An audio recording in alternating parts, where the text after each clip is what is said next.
Witaj. Tonight you step into the damp, fog-laden stone corridors of a maritime republic, where the air is thick with the scent of decaying wood and the sharp metallic tang of ledger ink, witnessing the slow, grinding end of an economic empire that believed itself eternal.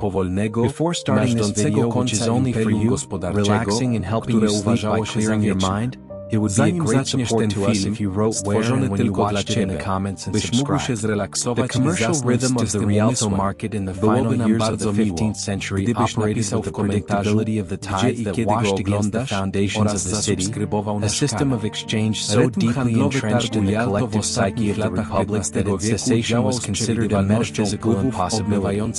For centuries, the arrival of the state galleys from the Levant was not merely a logistical event but a primary heartbeat of the Venetian economy, a cyclical injection of capital that sustained everything from the gilding on the basilica domes to the wages of the caulkers in the arsenal. The spices, pepper, cloves, nutmeg, and cinnamon were the physical manifestations of this wealth, lightweight commodities possessing an immense value density that allowed the Republic to dominate the balance of trade across the Mediterranean basin. The monopoly was maintained not through the control of the source, which lay thousands of miles to the east in lands unseen by Venetian eyes, but through the strict control of the bottlenecks in Alexandria, Beirut, and Aleppo. It was in these ports that the Venetian merchants, protected by treaties and imperial decrees, purchased the sacks of aromatics that had traveled across the Indian Ocean and up the Red Sea, paying in gold and silver ducats that flowed into the treasuries of the Mamluk sultans.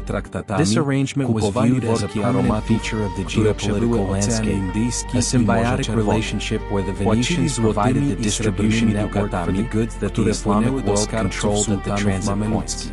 In the autumn of the year 1499, the atmosphere within the Rialto began to undergo a subtle, almost imperceptible shift, characterized not by panic but by a confusing statistical anomaly in the cargo manifest. The galleys returning from the port of Alexandria, which traditionally rode low in the water, heavy with the black pepper that constituted the bulk of the trade, arrived with holds that were disconcertingly light. The quantity of spices available for auction at the German warehouse, the Fondaco dei Tedeschi, failed to meet the projected quotas that had been established by the Senate's commercial boards. This shortage was initially attributed to the usual variables that plague pre-industrial logistics: a bad monsoon season in the Indian Ocean, a delay in the camel caravans crossing the desert from the Red Sea to the Nile, or perhaps a minor dispute over tariffs between the Mamluk officials and the local merchants. The Venetian administration, renowned for its meticulous record-keeping and bureaucratic rigor, treated these shortages as a temporary fluctuation, a variance to be smoothed out in the ledgers of the following year. The price of pepper in the markets of Venice rose in response to the scarcity, a fluctuation that was welcomed by some hoarders but viewed with suspicion by the long-term strategists of the state who understood that high prices would eventually encourage alternative sourcing, however theoretical the possibility seemed at the time. The specific texture of the silence that fell over the counting houses was born of a lack of information, a gap in the intelligence network that usually provided the Republic with a clear picture of the world.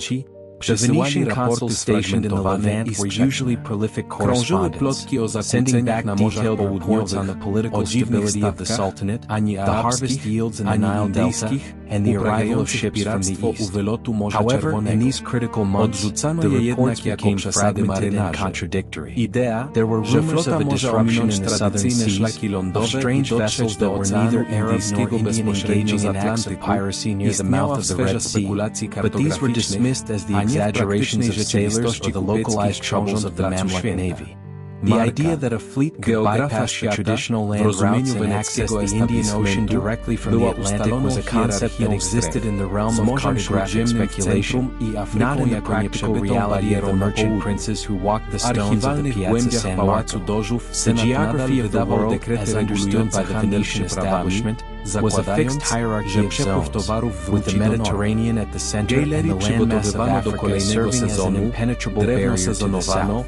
Within the archival depths of the Ducal Palace, The Senate continued to issue decrees regulating the standard weights and measures of the spice trade, operating under the assumption that the flow of goods would resume its normal volume once the temporary disturbances in the east were resolved. The galleys were prepared for the next season's voyage, the timber was seasoned, the crews were recruited, and the silver bullion was minted, all in anticipation of a market correction. The reliance on historical data, which showed a steady and fluctuating increase in spice volumes over the preceding 2 centuries, blinded the administration to the possibility of a structural break in the trade network.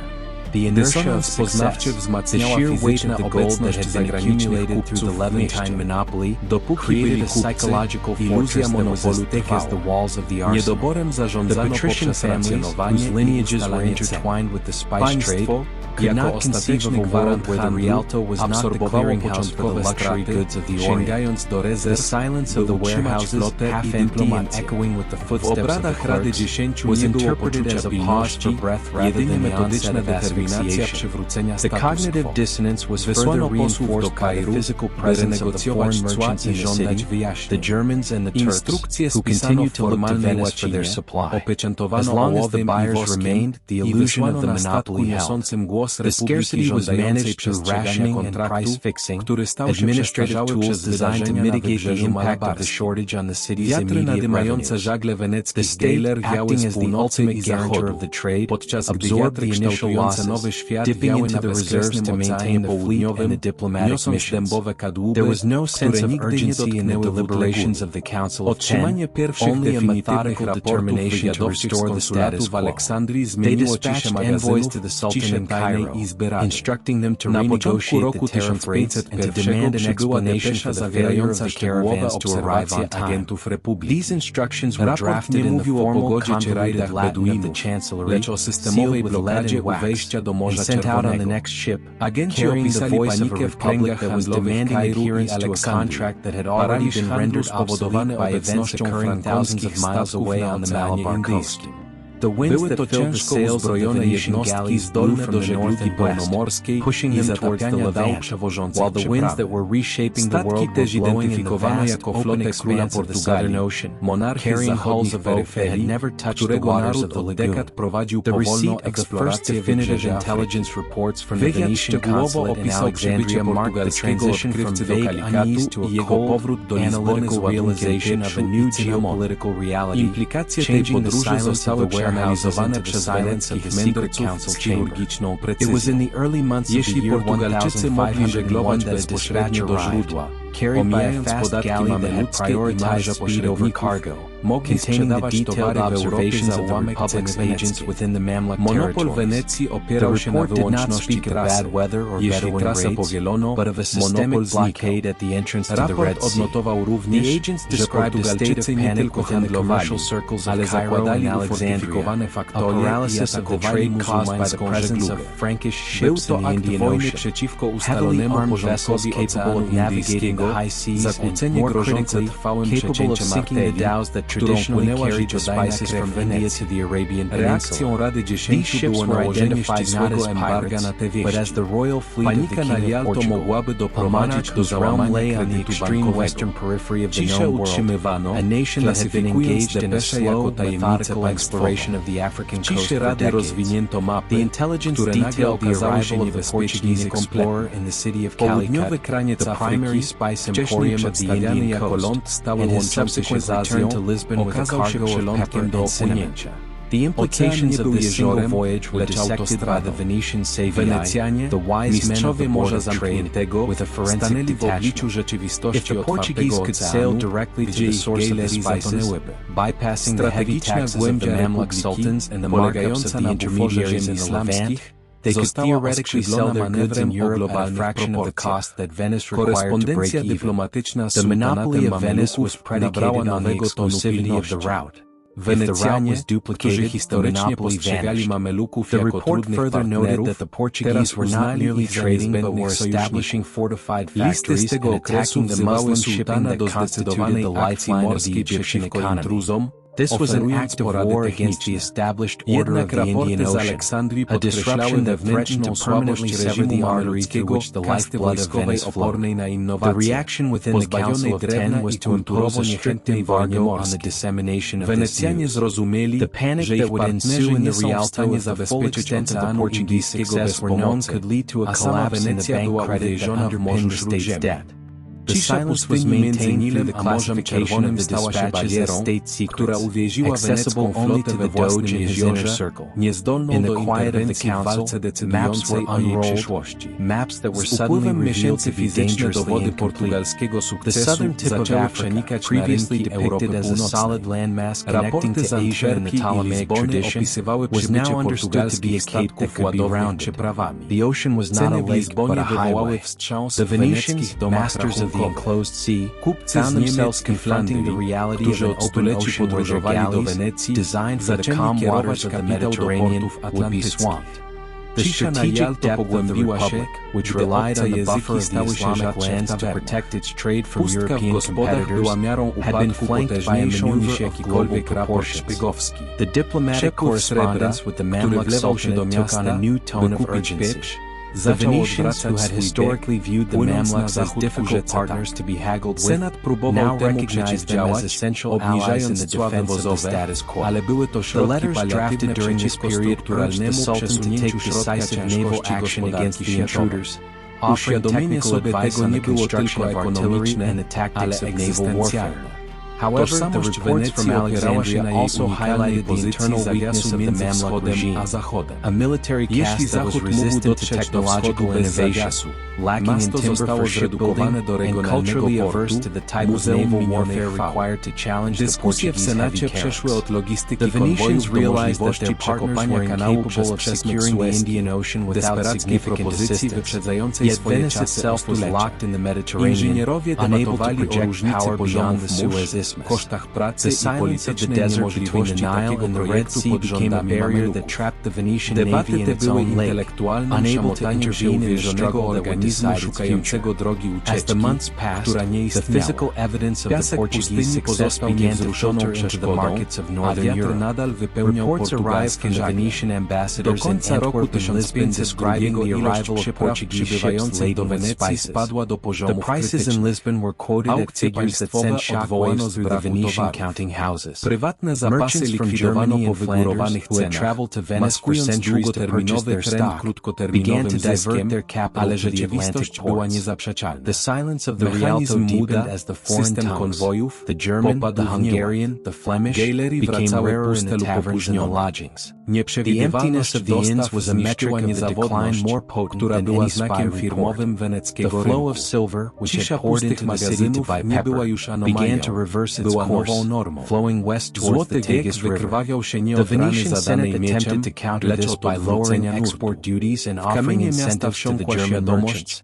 But these were palliative measures against the structural shift in the center of gravity of the world economy. The realization was not merely economic but existential. The identity of Venice was built upon its unique position as the hinge between the East and the West. If the West could reach the East without the hinge, the city would be reduced to a regional port, a museum of past glories floating in a lagoon. The discussions in the Senate moved from the logistics of the next convoy to the possibility of digging a canal through the Isthmus of Suez, a desperate and visionary proposal that was centuries ahead of its technical feasibility. The engineers and hydrologists debated the difference in sea levels between the Mediterranean and the Red Sea, the cost of labor, and the political impossibility of such a project under Mamluk rule. These debates, held in the hushed, tapestry-hung chambers of the palace, were the intellectual thrashing of a trapped organism seeking an escape route that did not exist. The sand of the desert remained an immovable obstacle, and the wind continued to fill the Portuguese sails.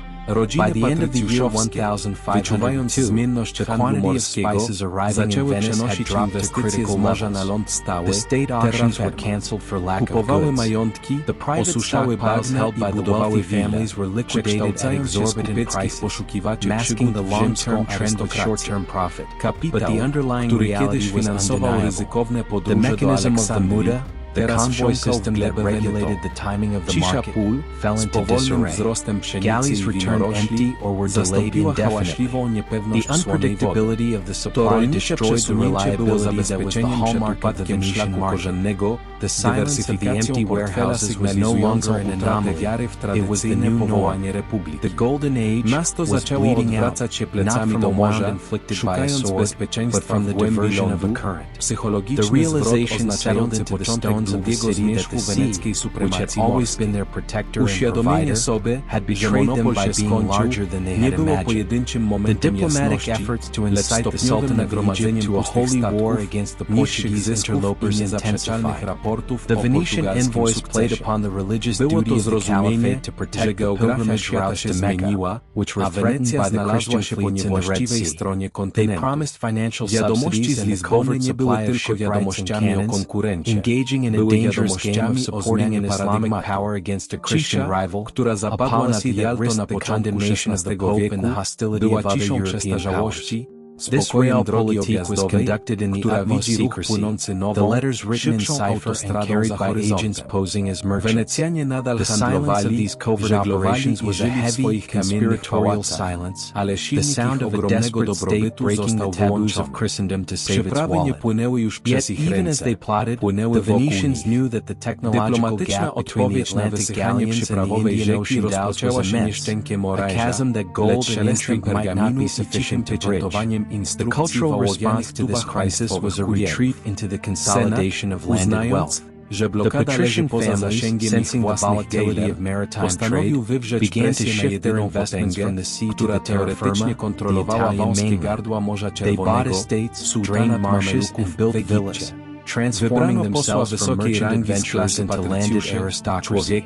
The capital that had once financed the risky voyages to Alexandria was now sinking into the soil of the Veneto. The silence of the fields, with the slow growth of wheat and vines, replaced the noisy uncertainty of the salt water. This agrarian shift was a hedge against the collapse of the spice route, a diversification of the portfolio that signaled the loss of faith in the traditional vocation of the Republic. The city began to turn its back on the sea, looking inland for its security, a psychological pivot that marked the beginning of the long, slow twilight of Venetian maritime supremacy. The realization that the monopoly was over was not a single moment of clarity, but a gradual accumulation of empty ships, lower profits, and the undeniable reports of the Portuguese success. It was the understanding that the geography of the world had changed, and that Venice was on the wrong side of the continent. The news from Lisbon was not just news of a competitor, it was news of a paradigm shift. The silence that fell over the Rialto in the early 16th century was the silence of obsolescence. The quiet of a bypass road that sees the traffic flowing on a new, faster highway over the horizon. The Venetians continued to trade, continued to sail, and continued to live in their stone palaces, but the engine of their immense prosperity had been turned off. The spice no longer flowed through their hands, it flowed around them. The diplomatic response to the drying up of the Spice River was initiated not with the clangor of arms, but with the rustle of parchment and the quiet sealing of instructions within the leaden tubes of the state couriers. The Senate, recognizing that the blockage lay beyond the reach of their own galleys, resolved to exert pressure upon the one power that theoretically controlled the choke points of the Red Sea, the Mamluk Sultanate of Egypt. An envoy of high rank was selected from the patrician class, a man whose lineage was deeply inscribed in the golden book of the nobility, to travel to Cairo and present a series of ultimatums and offers to the court of the Sultan. The instructions given to this diplomat were precise and calculated, reflecting the desperation of a commercial entity that sees its primary revenue stream threatened by factors it can no longer control. He was to navigate the complex protocol of the Islamic court, a ritualized environment of silence and deference, and convey the displeasure of the Republic regarding the exorbitant tariffs being levied on goods that were no longer arriving in sufficient quantities. Furthermore, he was to articulate a threat that was carefully calibrated to incite the religious anxieties of the Sultan without causing an immediate rupture in relations. The suggestion that if the Portuguese were not stopped, they would eventually blockade the port of Jeddah, the gateway to the holy cities of Mecca and Medina, thereby strangling the pilgrimage routes that legitimized the Sultan's rule.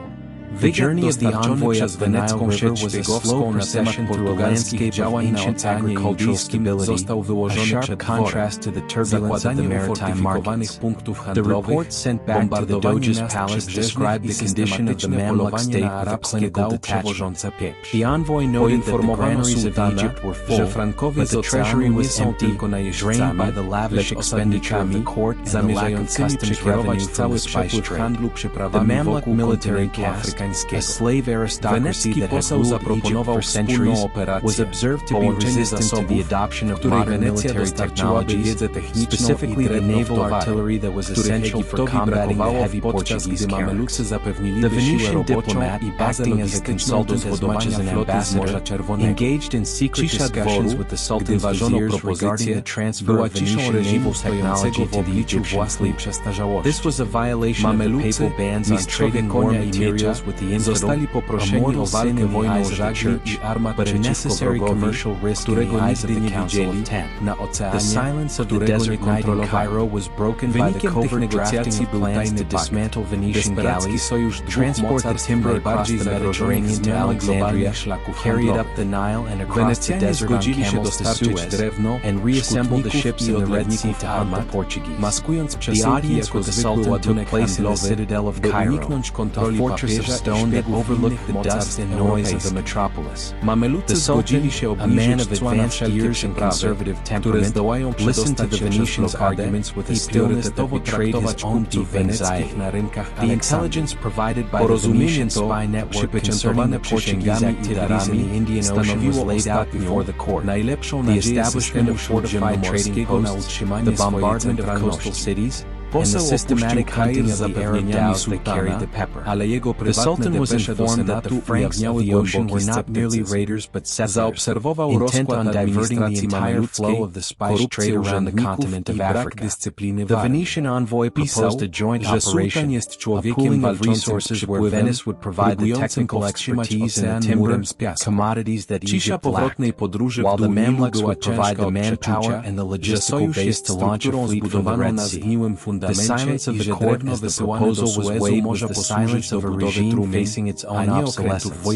The Mamluks, masters of the horse and the sword, were being asked to fight a war of sails and cannons against an enemy they had never seen, in an ocean they did not control. The result of these negotiations was a secret pact, a desperate alliance between the two powers most threatened by the shift in global trade routes. The Venetians agreed to supply the timber, the shipwrights, and the cannon founders, disguising the shipments as ordinary commercial cargo to avoid the scrutiny of the Pope and the spies of other European powers. The Mamluks agreed to lower the tariffs on whatever spices managed to get through the blockade and to prioritize the Venetian merchants over all others in the markets of Alexandria. This agreement, sealed with oaths and gifts, represented the last best hope of the Mediterranean system to maintain its centrality. The envoy departed Cairo with the assurances of the Sultan, but his private dispatches to the Senate revealed a deep skepticism. He had observed the decay of the Mamluk administration, the corruption of the officials, and the lack of discipline in the army. He wrote that the Sultan was a man fighting the tide, attempting to hold back the ocean with a wall of sand. The silence of the return journey down the Nile was heavy with the foreboding that the alliance was a structure built on a rotten foundation, and that the timber being sent to Suez might be used to build coffins rather than warships. While the diplomatic machinery ground slowly in Cairo, the physical reality of the Portuguese blockade in the Indian Ocean began to manifest in the specific accounting of the Venetian warehouses. The arrival of the Syrian galleys and the Alexandrian galleys in the autumn of 1502 was an event of grim confirmation. The manifest listed quantities of pepper that were less than a quarter of the historical averages. The sacks that did arrive were often filled with dust and sweepings, the dregs of the warehouses in the east, sold at premium prices to the desperate Venetian agents. The quality of the nutmeg and cloves was poor, the oils dried out by the long delays in transit. The Venetian inspectors, men who could judge the provenance of the spice by its scent alone, shook their heads in the dim light of the custom house. The black gold that had built the palaces on the Grand Canal was turning into dust. The scarcity drove the prices on the Rialto to unprecedented heights, creating a bubble of speculation that enriched a few but threatened to bankrupt the many manufactories and dye works that relied on the steady flow of Eastern goods. The shortage was not uniform. It was specific to the goods that came via the sea route. The commodities that came via the overland Silk Road, the rhubarb from China, the musk from Central Asia, the carpets from Persia, continued to arrive, albeit in diminished quantities due to the general instability of the region. This disparity highlighted the specific nature of the threat. It was a maritime strangulation. The Venetians realized that the ocean, which they had always viewed as their domain, had become the domain of another. The Portuguese were not just capturing ships, they were capturing the wind systems, the currents, and the geography of the trade. The silence of the empty spice jars in the apothecaries of Venice was the silence of geographical displacement. The center of the world had moved. The maps that hung in the Doge's chambers, showing Venice at the center of the three continents, were becoming historical documents rather than navigational tools. The realization was setting in that the Republic was no longer the gateway to the east, but a cul-de-sac in the north of the Mediterranean. The Senate engaged in a frantic attempt to diversify the sources of revenue, looking inward to the mainland territories and outward to the markets of the north. They debated the expansion of the woolen industry, the glassworks of Murano, and the printing presses that were making Venice the publishing capital of Europe. Yet, none of these industries possessed the extraordinary profit margins of the spice trade. The value density of pepper was unique. A single ship could carry enough value to build a cathedral. To replace this revenue stream with the export of cloth or books would require a volume of trade that the infrastructure of the time could not support. The silence of the financial magistrates reviewing the projected deficits of the state budget was the silence of men who see the numbers turning against them. The public debt, the Monte Nuovo, began to trade at a discount, reflecting the loss of confidence in the state's ability to pay the interest on its bonds. The wealth of Venice was liquid, and the liquid was draining away. The news from the Atlantic ports continued to worsen. The Venetian ambassador in Lisbon reported that the Portuguese king had assumed the title of Lord of the Conquest, Navigation, and Commerce of Ethiopia, Arabia, Persia, and India, a title that claimed sovereignty over the very waters that Venice had exploited for centuries. The arrival of the annual Portuguese armadas in Lisbon became a spectacle of global realignment. The ships were described as floating castles, laden with hundreds of tons of spices that were being sold directly to the merchants of Antwerp and London. The Venetian spies reported that the Portuguese were selling pepper at prices that undercut the Venetian wholesale price by half, and still making a profit. This economic warfare was more devastating than any naval bombardment. It destroyed the rationale for the transalpine trade route that brought the German silver to Venice. The silence of the mountain passes, where the mule trains of the Flugers and the Welsers had once trekked south, was the silence of capital flight. The money was moving west, following the goods. The internal reaction within Venice was a slow-motion social crisis. The families whose fortunes were tied to the sea began to liquidate their maritime assets. Ships were sold or broken up for timber. The crews, the Galeotti, who formed the backbone of the Venetian working class, found themselves unemployed. The arsenal, the great industrial heart of the city, slowed its production. The rhythmic hammering of the caulkers and the sawing of the shipwrights, a noise that had defined the city for centuries, began to fade. The silence of the unbuilt ships was a silence of contraction. The city was shrinking in its ambition, if not in its physical footprint. The patricians retreated to their villas on the Brenta, turning their attention to agriculture and architecture, building the Palladian mansions that would become the monuments of their twilight. The sea was becoming a view to be admired from a terrace, rather than a field to be plowed for gold. The desperate plan to build a fleet in the Red Sea moved forward with agonizing slowness. The timber sent from Venice arrived in Alexandria, but much of it was stolen or rotted on the journey up the Nile. The Bedouin tribes, sensing the weakness of the Mamluks, raided the caravans carrying the naval stores across the desert. When the ships were finally assembled at Suez, they were constructed of green wood and manned by crews of mixed and dubious quality. Mamluk slaves who had never seen the ocean, and Venetian mercenaries who were fighting for pay rather than patriotism. The fleet, a hybrid of Mediterranean galley design and Indian Ocean necessity, was a fragile instrument with which to challenge the masters of the Atlantic. The Venetian engineers who supervised the construction wrote back of their despair, describing the heat, the disease, and the incompetence of their allies. They knew that the ships they were building were destined to be sunk. The silence of the Red Sea, with its coral reefs and contrary winds, waited for the new fleet, a graveyard prepared for the last hope of the medieval trade order. The culmination of the Mamluk-Venetian naval effort and the subsequent validation of the Venetian Senate's deepest anxieties occurred not within the familiar waters of the Mediterranean, but thousands of miles away off the coast of western India, in a maritime engagement that would determine the logistical control of the Indian Ocean for the next century. The Venetian intelligence network, usually so rapid in its transmission of data from the Levant, experienced a significant lag in the reception of news from this distant theater, creating a period of suspended animation in the Rialto where hope and dread mingled in the silence of the waiting period. The fleet that had been painstakingly assembled at Suez, comprised of Mamluk vessels reinforced with Venetian timber, artillery, and gunners, had sailed south to join forces with the naval assets of the Gujarat Sultanate and the Zamarin of Calicut. The objective was to break the Portuguese blockade and restore the free flow of pepper to the Red Sea. 4 months, the only news was the silence of the ocean, a void of information that the merchants filled with speculation and prayer. When the report of the Battle of Dio finally reached the Doge's palace in the year 1509, it arrived not as a dramatic proclamation but as a dry, detailed account of a catastrophic structural failure. The dispatch described how the allied Muslim fleet, despite its numerical superiority and the presence of the Venetian technological assistance, had been utterly annihilated by the Portuguese armada. The Portuguese ships, taller, sturdier, and capable of firing heavy artillery broadsides, had shattered the lighter dhows and galleys of the coalition.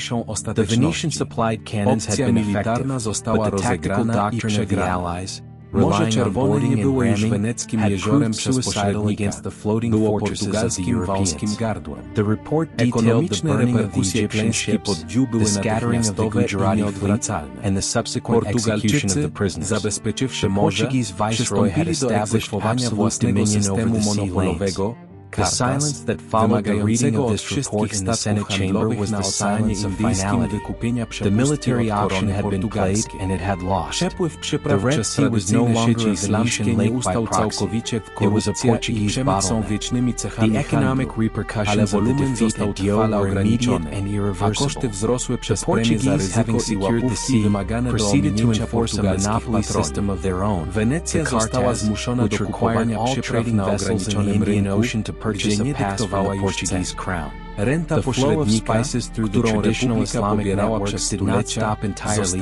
Corruption and smuggling are internal features of trade, but the volume was permanently capped, and the costs were driven up by the risk premiums and the bribes required to bypass the Portuguese patrols.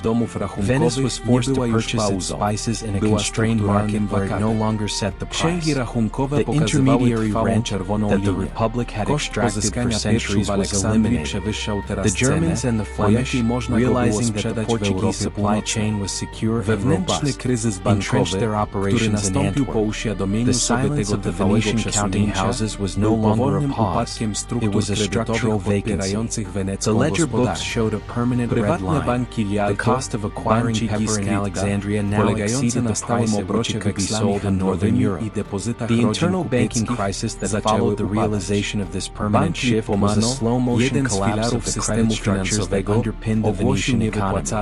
The private banks of the Rialto, the Banshee di Scrida, which relied on the constant turnover of trade bills and the deposits of the merchant families, began to fail. The Lipomano Bank, one of the pillars of the financial system, declared insolvency as its loans to the spice merchants became bad debts. The panic was contained by the intervention of the Council of Ten, But the confidence in the system was shattered. The faith that held the Venetian economy together, the belief that a ducat deposited in the Rialto was as safe as a stone in the basilica, was eroded. The silence of the bank failures was a hushed, shameful silence, as families that had been wealthy for 10 generations quietly sold off their silver and their estates to cover their losses. The Doge ordered an audit of the state's bullion reserves, revealing that the coffers were dangerously low. The Republic was rich in marble and art, but poor in the liquidity required to fight wars or subsidize trade.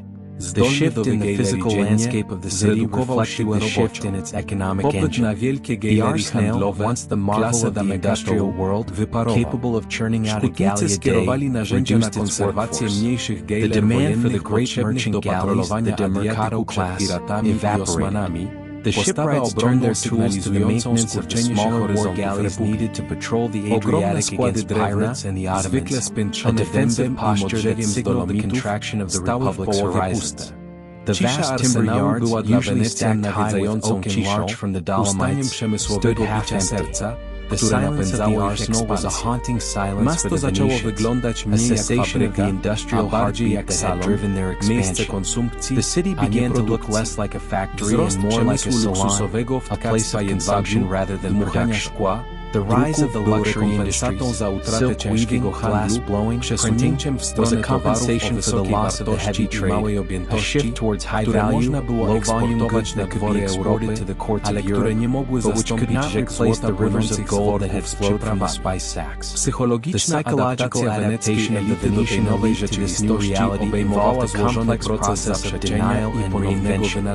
The myth of Venice, the most serene republic, was polished and amplified even as its material basis eroded. The state invested heavily in the arts, commissioning Titian, Tintoretto, and Veronese to paint vast canvases glorifying the history and the piety of the city. The architecture became more ornate, the festivals more lavish. The carnival became a months-long spectacle of excess, a mask worn by the city to hide its decline from itself and the world. The silence of the decline was masked by the music of the masks.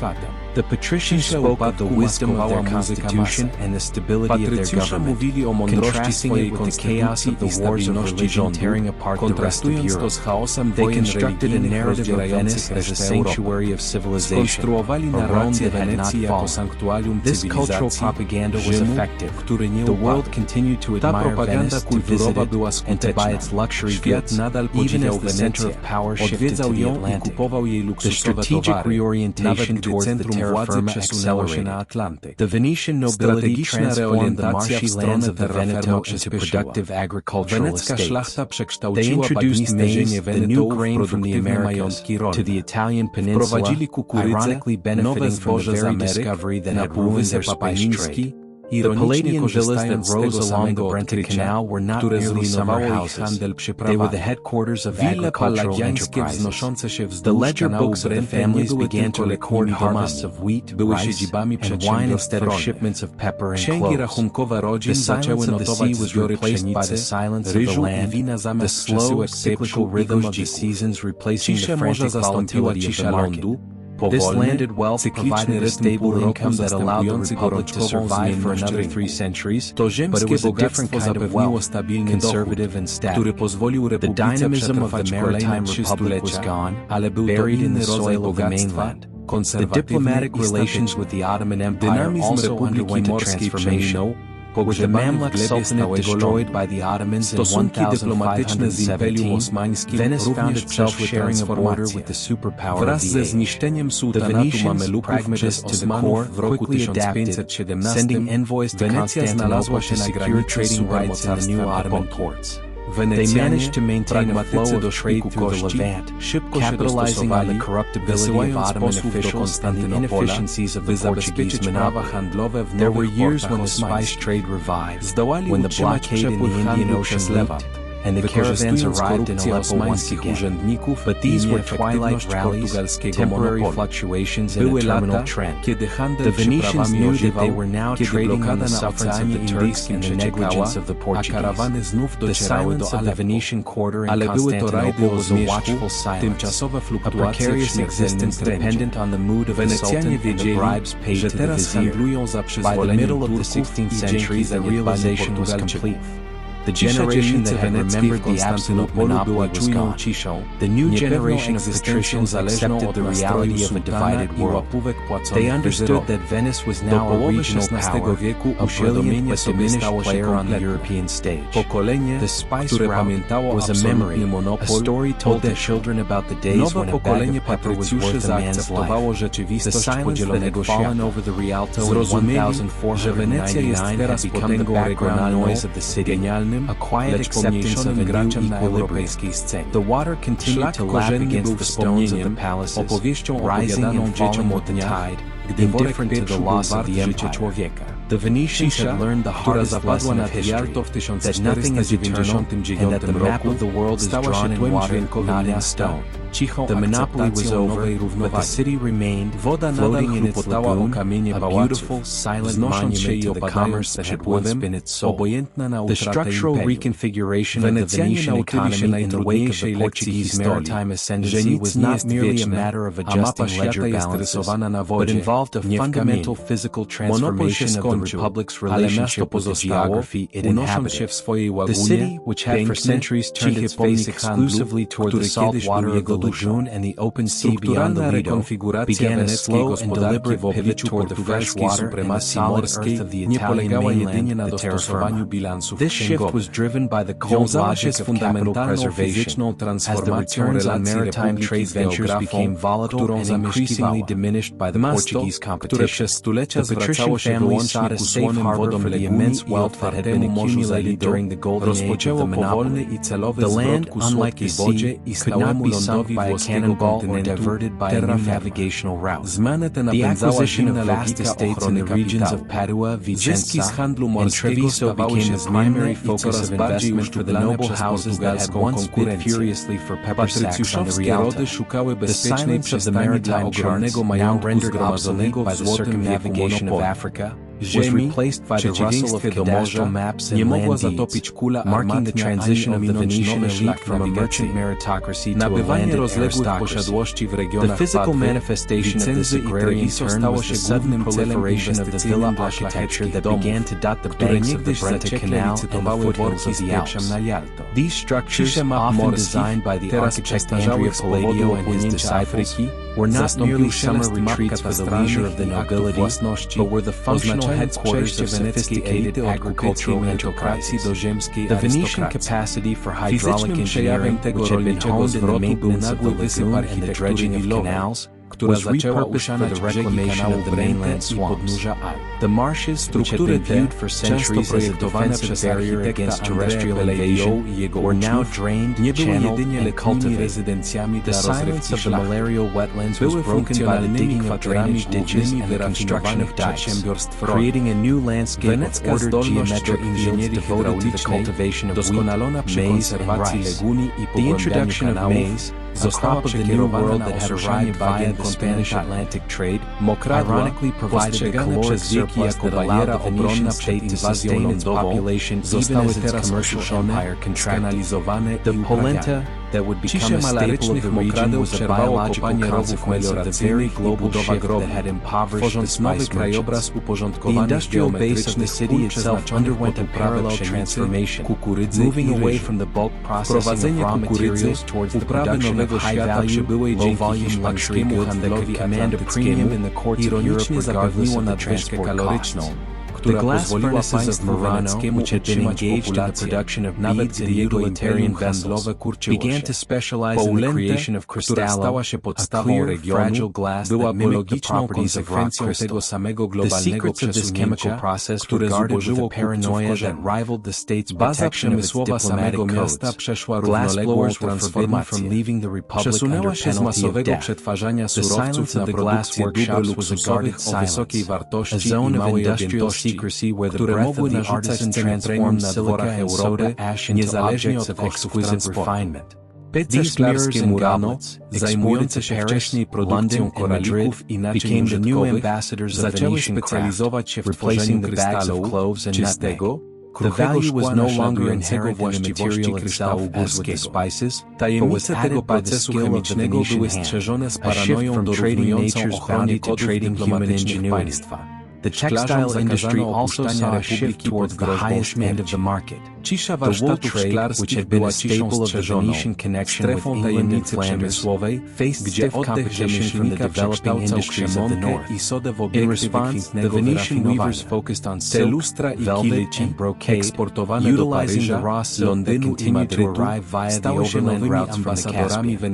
The production of Venetian red dyes, derived from the Kermes insect, created fabrics of such intensity and durability that they became the standard for royal vestments across Christendom. The clacking of the looms in the artisan districts became the new rhythm of the city's economy, a sound of domestic production that replaced the stevedore chant at the dock.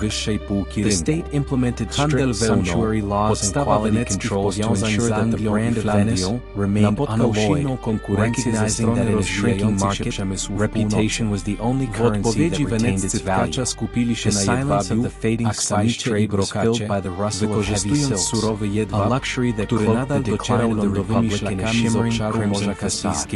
The arsenal, the state shipyard that had been the engine of Venetian power, experienced a profound change in its operational tempo and strategic focus. The production of the great merchant galleys, the galleas and the demercado ships, which combined cargo capacity with oar propulsion, was gradually curtailed.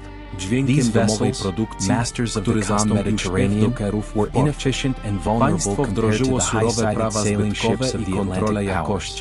The naval architects of the arsenal, conservative by tradition, struggled to adapt to the new physics of ocean warfare. The facility shifted its emphasis to the maintenance of a defensive fleet of light galleys, designed to patrol the Adriatic and the Aegean against the encroaching Ottoman navy and the Barbary corsairs. The arsenal became a fortress of conservation rather than expansion. The vast reserves of seasoned oak and hemp were hoarded against the threat of a Turkish siege. The silence of the slipways, where frames for new merchant ships sat unfinished or cannibalized for repairs, was a testament to the contraction of the Venetian horizon. The Republic was no longer building bridges to the world, it was building walls on the water. The financial sector of the Rialto, having survived the initial shock of the bank failures, evolved into a center for maritime insurance and currency exchange, servicing the trade of others rather than driving its own. The Venetian ducat remained a standard of value in the Mediterranean, a dollar of the Middle Ages, due to the strict maintenance of its gold content by the Zecca, the state mint. This monetary stability allowed Venice to function as a clearinghouse for the debts and credits of the European powers, earning a percentage on the flow of capital even as the flow of goods bypassed the lagoon. The bankers sat at their tables, exchanging Spanish silver for Ottoman gold, managing the arbitrage between the two economic spheres. The silence of the counting house was the silence of the middleman, the quiet calculation of the spread between the ask and the bid. The realization that Venice had become a service economy, a facilitator rather than a protagonist, was accepted with the pragmatism that defined the Venetian character. They managed the decline with the same meticulous attention to detail with which they had managed the ascent. The demographic composition of the city began to reflect its changing status. The foreign quarters, the Fondici, which had once been bursting with German, Turk, and Greek merchants, saw a decline in their transient populations. Instead, the city attracted a new kind of visitor, the diplomat, the artist, the scholar, and the aristocrat on the grand tour. Venice was becoming a destination for consumption, a spectacle of urban beauty that existed to be observed. The state encouraged this tourism, organizing elaborate regattas, processions, and the endless carnival to attract the spending of the European elite. The city was transforming into a stage and its citizens into actors. The silence of the authentic commercial life was replaced by the noise of the entertainment industry. The mask, once a tool of social anonymity during the carnival, became a metaphor for the city itself, a beautiful gilded surface concealing the loss of substance beneath. The realization that the city was selling its past because it had no future in the trade of the present was a melancholic undercurrent to the festivities. The ecological consequences of the shift to the mainland were significant. The diversion of rivers to prevent the silting of the lagoon, a project of immense hydrological complexity, was accelerated to protect the city from becoming landlocked. At the same time, the deforestation of the mainland for agriculture and timber altered the sediment loads of the rivers. The Venetians were engaged in a constant, silent war against the mud, dredging the canals and reinforcing the sea walls, the Marazzi to keep the Adriatic at bay. The maintenance of the lagoon became the primary obsession of the state engineers, a fight to preserve the physical separation from the mainland that was the source of the city's myths and its safety. The silence of the lagoon waters was a managed silence, maintained by a complex system of sluices and diversions. The city was an artificial island, floating on a forest of petrified wood piles, held up by the sheer will of its inhabitants to remain distinct from the earth. The intellectual life of Venice during this period of transition flourished in the vacuum left by the decline of trade. The University of Padua, within the Venetian territory, became the leading center of scientific and medical research in Europe. Galileo Galilei taught there, protected by the Venetian state from the reach of the Roman Inquisition. The printing presses of Aulus Manutius churned out editions of the Greek and Roman classics, disseminating the knowledge of the Renaissance. The silence of the libraries and the lecture halls was the silence of intellectual fermentation. The patricians, freed from the demands of the sea voyages, turned their minds to philosophy, botany, and astronomy. The decline of the material empire was accompanied by the rise of the cerebral empire, a dominion of the mind that acknowledged no borders. The realization that knowledge was a commodity that the Portuguese could not blockade provided a solace to the Venetian elite. They could no longer rule the waves, but they could still rule the world of ideas. The integration of the terra firma economy created a new social dynamic between the city and the countryside. The Venetian nobility, previously insulated in their lagoon, became landlords ruling over a peasant population that had no loyalty to the republic. The extraction of rent from the peasantry replaced the extraction of profit from the spice trade.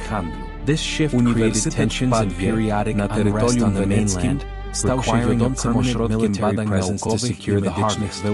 The silence of the countryside was an uneasy silence, the quiet of a subjugated population working the fields for absentee masters. The Pax Venetia on the mainland was enforced by the condottieri and the mercenaries hired by the state. The Republic, which had called itself the standard bearer of liberty, was now a feudal overlord in its own backyard, a contradiction that eroded the Republican ethos of the ruling class. The transition was complete. The city of the sea had become a city of the land, and in doing so, it had traded the infinite horizon of the ocean for the finite boundaries of the estate. The final dismantling of the Venetian monopoly was not solely a result of the Portuguese circumnavigation, but was irrevocably sealed by the tectonic shift in the geopolitical architecture of the Eastern Mediterranean. The conquest of the Mamluk Sultanate by the Ottoman Empire in the year 1507. This event, occurring less than 2 decades after the arrival of Da Gama in India, removed the last buffer state that had historically mediated the trade between Venice and the East. The Ottoman Sultan, Selim the Grim, swept down from the Anatolian plateau, crushing the Mamluk cavalry at the battles of Marj Dabik in Rudania, and incorporating Syria, Egypt, and the Hijaz into the Ottoman dominion. The Venetian Senate watched in paralyzed silence as their oldest and most complicated trading partner was extinguished, replaced by a centralized, expansionist, and militarized superpower that now controlled the entire eastern littoral of the Mediterranean, the Red Sea, and the holy cities of Islam. The map of the known world, which had been a patchwork of competing entities, was now divided into 2 monolithic blocks, the Habsburgs in the west and the Ottomans in the east, with Venice squeezed precariously in the narrow maritime strip between them.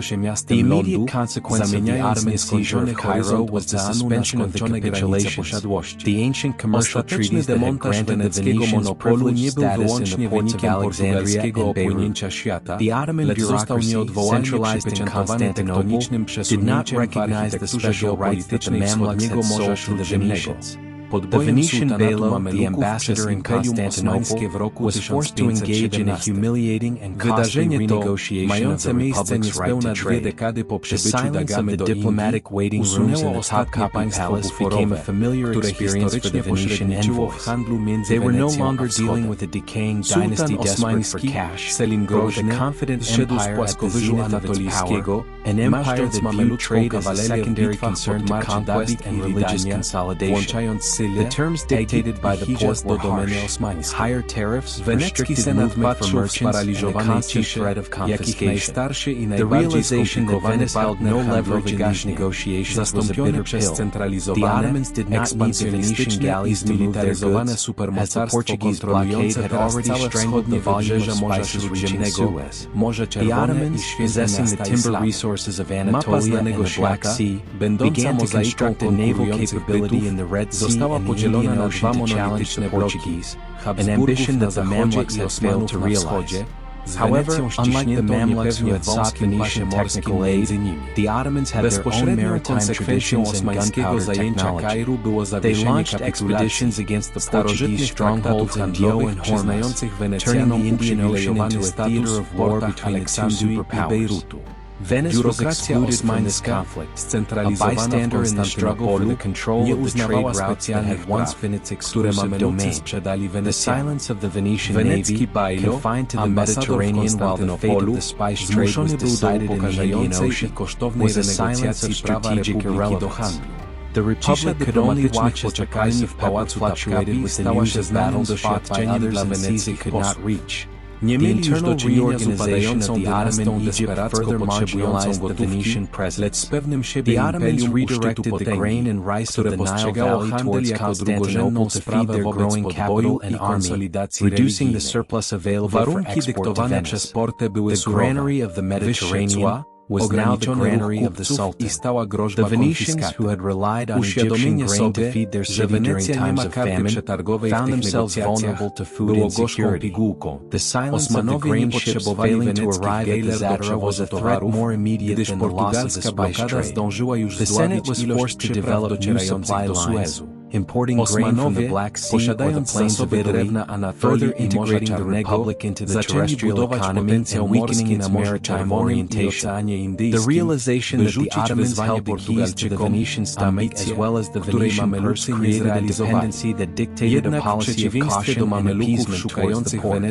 The psychological impact of the Ottoman encirclement was the development of a siege mentality within the lagoon. The Venetians fortified their overseas possessions in Crete, Cyprus, and Corfu, pouring millions of ducats into the construction of massive bastioning walls designed to withstand Ottoman artillery. The Stato de Mar, the maritime empire of islands and ports, changed from a commercial network into a defensive perimeter. The purpose of these colonies shifted from facilitating trade to blocking the Ottoman advance into the Adriatic. The silence of the island garrisons, watching the horizon for the sails of the Ottoman fleet, was a vigilant, fearful silence. The cost of maintaining these fortifications was a constant drain on the treasury, absorbing the capital that could have been invested in commercial ventures. The Republic was bleeding money to protect the remnants of an empire that no longer generated the profits to pay for its own defense. The Ottomans also utilized their control of the trade routes as a political weapon. During the frequent wars between Venice and the port, the Sultan would impose a total embargo, seizing Venetian goods and imprisoning merchants. These interruptions, which could last for years, destroyed the continuity required for long-distance commerce. The German merchants in Venice, frustrated by the unpredictability of the supply, increasingly abandoned the Rialto for the stability of the Atlantic route. The silence of the German warehouse, the Fondaco dei Tedeschi, during these embargoes was the death knell dalej integrowało republikę z gospodarką lądową i osłabiało jej orientację morską. Uświadomienie sobie, że Osmanowie trzymają klucze do weneckiego żołądka tak samo jak do weneckiej sakiewki, stworzyło zależność dyktującą politykę ostrożności i ustępstw wobec porty. Psychologiczny wpływ osmańskiego okrążenia to rozwój mentalności obleżniczej w Łaguni. Wenecjanie fortyfikowali swoje zamorskie posiadłości na Krecie, Cyprze i Korfu, pompując miliony dukatów w budowę masywnych bastionowych murów zaprojektowanych, by wytrzymać osmańską artylerię. Stato Damar, morskie imperium wysp i portów, zmieniło się z sieci handlowej w perymetr obronny. Cel tych kolonii przesunął się z ułatwiania handlu na blokowanie osmańskiego marszu na Atlantyk. Cisza garnizonów wyspowych, wypatrujących na horyzoncie żagli osmańskiej floty, była czujną, lękliwą ciszą. Koszt utrzymania tych fortyfikacji był stałym obciążeniem dla skarbca, absorbując kapitał, który mógł być zainwestowany w przedsięwzięcia handlowe. Republika krwawiła pieniędzmi, by chronić resztki imperium, które nie generowało już zysków na opłacenie własnej obrony. Osmanowie wykorzystywali również kontrolę nad szlakami handlowymi jako broń polityczną. Podczas częstych wojen między Wenecją a Portą sułtan nakładał całkowite embargo, konfiskując weneckie towary i wiążąc kupców. Te przerwy, trwające latami, niszczyły ciągłość wymaganą dla handlu dalekosiężnego. Niemieccy kupcy w Wenecji, sfrustrowani nieprzewidywalnością dostaw, coraz częściej porzucali Jalto na rzecz stabilności szlaku atlantyckiego. Cisza niemieckiego magazynu Fondaco dei Tedeschi podczas tych embarg była dzwonem pogrzebowym weneckiego handlu tranzytowego. Ekosystem handlowy wspierający miasto przez stulecia brokerzy, tragarze, ubezpieczyciele wioń. Uświadomienie sobie, że wola polityczna Osmanów jest ostatecznym arbitrem weneckiego dobrobytu, było ostateczną negacją suwerenności republiki. Byli wolni tylko tak długo, jak pozwalał na to sułtan. Kulturowa reakcja na osmańską dominację była złożoną mieszanką fascynacji i strachu. Postać Turka stała się centralnym motywem w sztuce i literaturze weneckiej, reprezentując zarówno egzotycznego innego, jak i egzystencjalne zagrożenie. Weneccy malarze przedstawiali osmańskich dygnidarzy na płótnach, chwytając splendor ich jedwabi i turbanów, wizualne uznanie nowych panów spodu, dyplomatyczne raporty Bajlos, szczegółowe opisy osmańskiego dworu i społeczeństwa stały się bestsellerami w Republice. The Mediterranean was a closed lake, and the Ottomans held the plug. The silence returned to the Adriatic, the silence of a stalemate that would last for another century. By the end of the 16th century, the Venetian accommodation with the New World Order was codified. They accepted their role as the neutral playground of Europe, the center of art, music, and vice. They accepted their status as a second-tier power, protected by the balance of power between the Habsburgs and the Ottomans.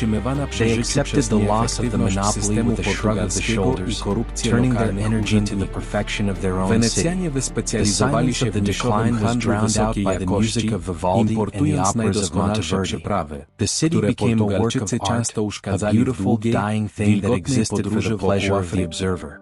The spice route was history, but Venice was eternal, a monument to the memory of the time when the smell of pepper was the smell of money. The water of the lagoon, rising slowly year by year, began to claim the ground floors of the palaces, a slow, silent invasion that mirrored the gradual submergence of the Republic's power.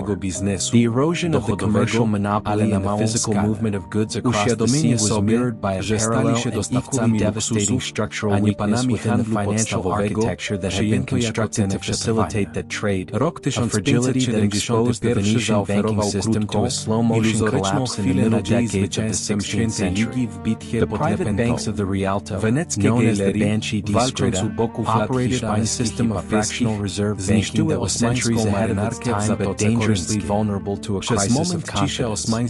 These institutions, run by the great patrician families such as the Pisani, the Priuli, and the Lippomano, relied on the constant velocity of money, the rapid turnover of deposits, and the clearing of bills of exchange to maintain the illusion of liquidity. Osmanowie odbudowali flotę w rok, podczas gdy sojusz chrześcijański pękł. Wenecja, wyczerpana i bankrutująca, zmuszona była podpisać separatystyczny pokój, oddając Cypr sułtanowi i płacąc ciężką kontrybucję. Uświadomienie sobie, że nawet taktyczne zwycięstwo nie może zmienić strategicznej nierównowagi, było ostateczną lekcją. Morze Śródziemne było zamkniętym jeziorem, a Osmanowie trzymali korę. Cisza wróciła na Atlantyk, cisza i basu, który miał trwać kolejne stulecie. Do końca XVI wieku weneckie przystosowanie do nowego porządku świata zostało skodyfikowane. Zaakceptowali rolę neutralnego placu zabaw Europy, centrum sztuki, muzyki i występu. Zaakceptowali status mocarstwa drugiego rzędu, chronionego przez równowagę sił między Habsburgami a Osmanami. Zaakceptowali utratę monopolu wzruszeniem ramion, kierując energię na doskonalenie własnego miasta. Cisza upadku zagłuszyła muzykę Vivaldiego i opery Monteverdiego. Miasto stało się dziełem sztuki, piękną, umierającą rzeczą istniejącą dla przyjemności obserwatora. Szlak korzenny był historią, ale Wenecja była wieczna, pomnik pamięci o czasach, gdy zapach pieprzu był zapachem pieniędzy. Woda Leguny, podnosząc się powoli rok po roku, zaczęła zajmować partery pałacu, powolna, cicha inwazja odzwierciedlająca stopniowe zanurzanie się potęgi republiki. Erozja monopolu handlowego w fizycznym transporcie towarów przez morze znalazła odzwierciedlenie w równoległej i równie druzgocącej słabości strukturalnej architektury finansowej, która została zbudowana, by ten handel ułatwiać. Ta kruchość wystawiła wenecki system bankowy na powolny upadek w połowie XVI wieku. Prywatne banki Yalto, znane jako banki Iskryta, działały na systemie rezerw cząstkowych, który wyprzedzał swoje czasy o stulecia, ale był niebezpiecznie podatny na kryzys zaufania. Instytucje te, prowadzone przez wielkie rody patrycjuszowskie, takie jak Pisani, Cluny i Pomano, polegały na stałej prędkości obiegu pieniądza, szybkim obrocie depozytami i rozliczaniu weksli, by utrzymać iluzję płynności. Dopóki gejlery przybywały na czas, a pieprz sprzedawano z zyskiem w Antwerpii, system działał jak perpetuum mobile kredytu, pozwalając kupcom płacić za towary, których jeszcze nie otrzymali, pieniędzmi, których jeszcze nie posiadali. Jednak gdy Portugalczycy przejęli wolumen handlu przeprawami, a wojny osmańskie zakłóciły lewantyńskie linie zaopatrzenia, obieg pieniądza zwolnił do pełzania. Depozyty, które niegdyś płynęły do banków od niemieckich kupców, wyschły, podczas gdy pożyczki udzielone państwu na finansowanie niekończących się wojen obronnych na Morzu Egejskim pozostały niespłacone. Cisza bankierów, siedzących za stołami pokrytymi zielonym suknem w lobbiach Yalto, stała się napiętą, udawaną ciszą, fasadą wypłacalności utrzymywano, by zapobiec ruinowi na skarbca, które były coraz bardziej puste. Kryzys osiągnął apogeum w serii kaskadowych upadków banków, które wstrząsnęły fundamentami republiki bardziej niż jakakolwiek klęska morska. Upadek banku Cluny, a zaraz po nim Pisani, wysłał falę uderzeniową przez wenecką gospodarkę, która zlikwidowała oszczędności klasy średniej i sparaliżowała mechanizm codziennego handlu. Panika nie charakteryzowała się krzykiem tłumu, lecz cichym, desperackim ustawianiem się w kolejce deponentów trzymających bezwartościowe skrawki papieru, czekających na drzwi, które się nie otworzą. Senat, najwyższy organ rządzący państwa, zmuszony interweniować nie z miłosierdzia, lecz z konieczności zachowania porządku społecznego. Uświadomienie sobie, że sektorowi prywatnemu nie można już ufać w kwestii zarządzania walutą królestwa, doprowadziło do fundamentalnej zmiany w filozofii ekonomicznej państwa. Rząd podjął kroki w celu utworzenia banku publicznego, and the international market also underwent a transformation. For centuries, the gold ducat had been the dollar of the Middle Ages, accepted from London to Peking as a coin of unvarying purity. However, the influx of silver from the Spanish mines in the Americas began to destabilize the exchange rates of Europe. The price revolution, a period of rampant inflation caused by the abundance of New World silver, eroded the purchasing power of the Venetian gold.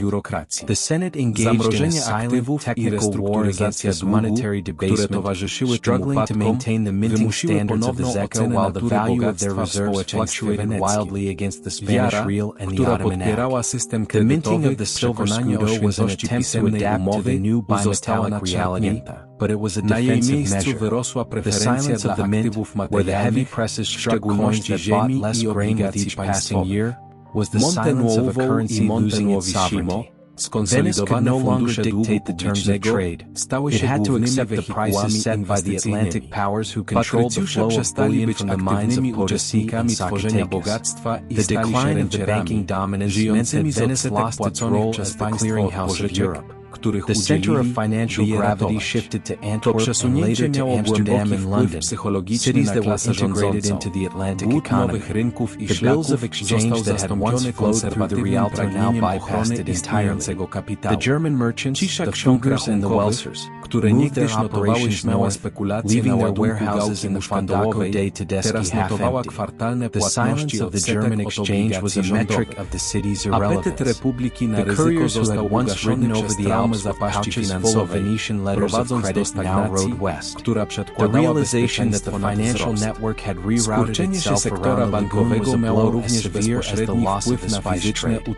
Venice was left with the infrastructure of a global financial hub, the banks, the courts, the legal codes, but without the volume of transactions to sustain it became a regional banking center, servicing the agricultural trade of the Pavali and the luxury consumption of the local nobility, a shadow of its former function as the banker of the world. The fiscal pressure on the state forced the Senate to explore new and often desperate methods of revenue generation. The sale of titles of nobility, a practice that had been strictly forbidden in the Golden Age, became a necessary evil to fill the empty coffers.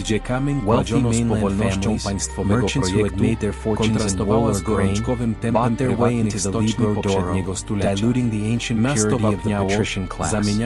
This aristocratization of the bourgeoisie brought fresh capital but also altered the ethos of the government. The new families were less interested in the sea and more interested in the preservation of their landed estates. The silence of the great council chamber was broken by the voices of men who had never commanded a galley, men who viewed the maritime empire as a liability rather than an asset. The political consensus that had driven the expansionist policies of the past fractured, replaced by a defensive terrestrial mindset. The realization that the republic was for sale, that its highest honors could be bought with the profits of agriculture, was the final admission that the commercial meritocracy had failed. The accumulated debt of the state acted as a lead weight on any attempt to revitalize the economy. The interest payments on the Monte consumed a vast percentage of the annual revenue, leaving little for investment in new technologies or the repair of the fleet. The Venetian state became a machine for paying its creditors, who were largely its own rulers. This circular economy created a stability that was akin to paralysis.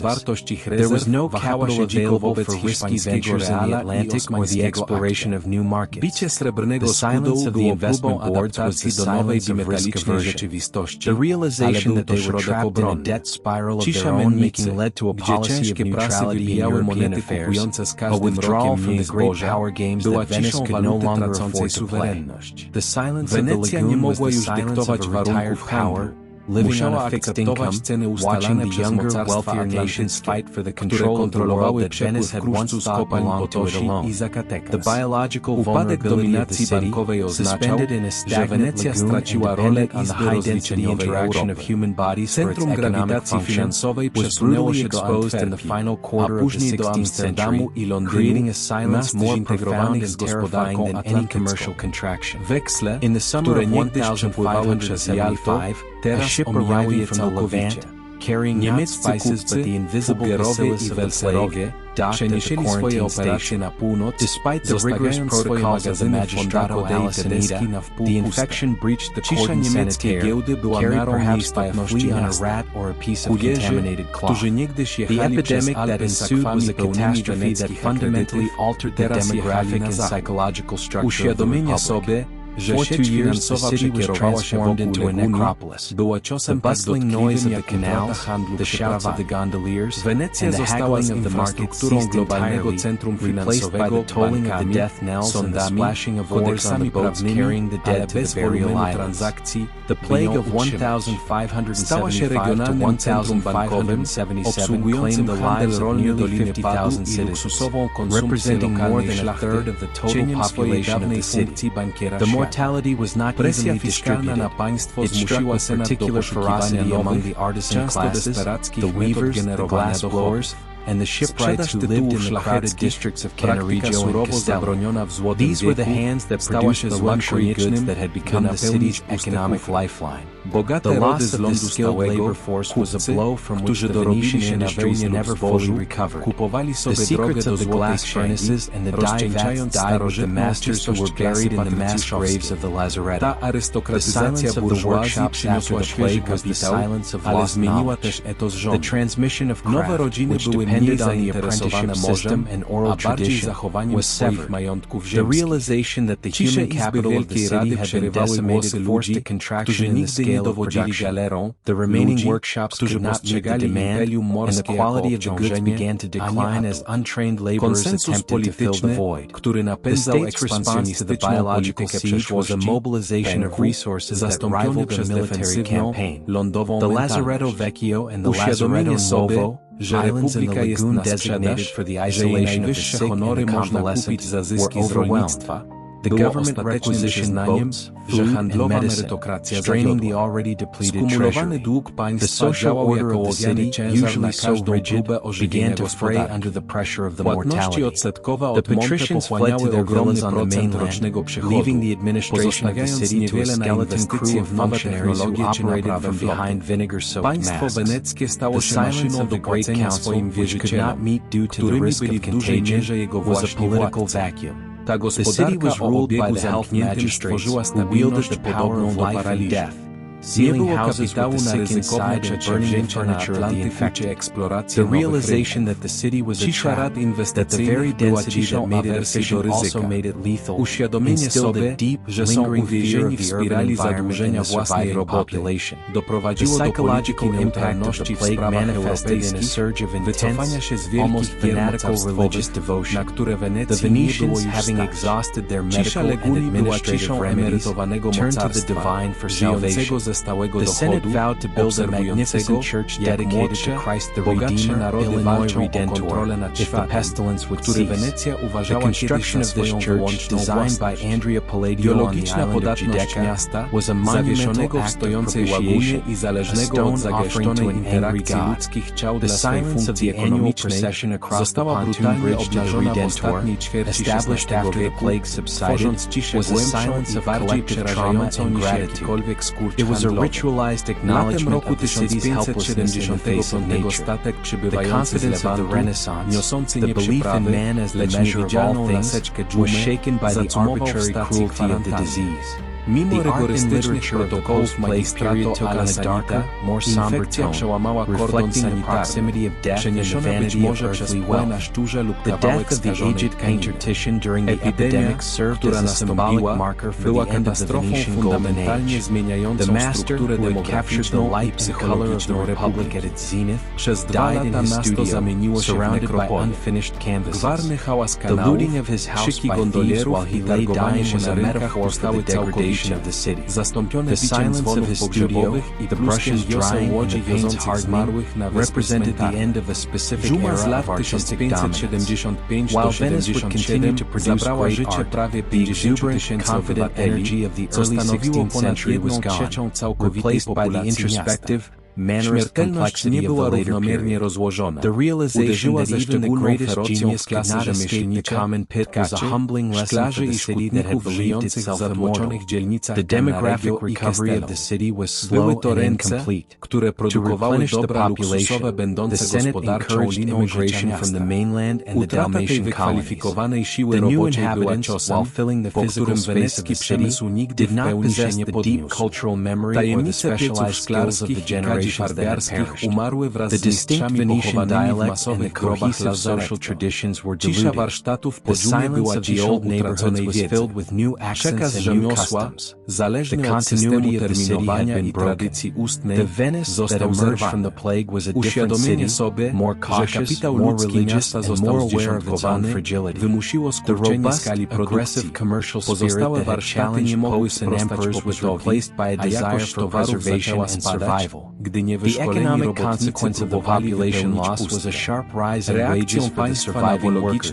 which further eroded the competitiveness of Venetian goods in the international market. The guilds, weakened by the death of their members, became more protective and restrictive, stifling innovation in an attempt to preserve the privileges of the survivors. The cost of shipbuilding in the arsenal rose, making Venetian shipping less competitive against the Dutch and English vessels that were beginning to enter the Mediterranean. The silence of the uncompetitive market was a silence of stagnation. The merchants of Venice could no longer compete on price. They had to rely on quality and luxury, a niche that was shrinking as the northern powers developed their own industries. The realization that the plague had accelerated the economic decline, pushing Venice further to the margins of the European economy, was the final legacy of the bacillus.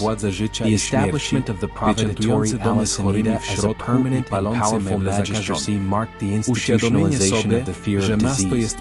Venice became the pioneer of public health administration, creating a surveillance state designed to monitor the movement of people and goods for signs of infection. The bills of health, or Pseudology Sanita, became mandatory for any ship entering the harbor. The silence of the quarantine, the 40 days of waiting imposed on travelers and cargoes, became a standard friction in the flow of trade. While these measures protected the city from future devastations on the scale of 1,576, they also acted as a barrier to commerce, adding time and cost to every transaction. The realization that the biological security of the city required the restriction of its openness was a paradox that the Republic had to accept. The open city of the medieval trade network had become the gated city of the early modern era, protected by walls of bureaucracy and fear as much as by the water of the lagoon. The silence of the post-plague Venice was a silence of exhaustion. The city had survived the Portuguese, the Ottomans, the bank failures, and the pestilence, but it was tired. The energy required to maintain its position against the currents of history was draining away. The palaces were still beautiful, the churches were magnificent, and the gold still glittered in the mosaics of San Marco, but the driving force was gone.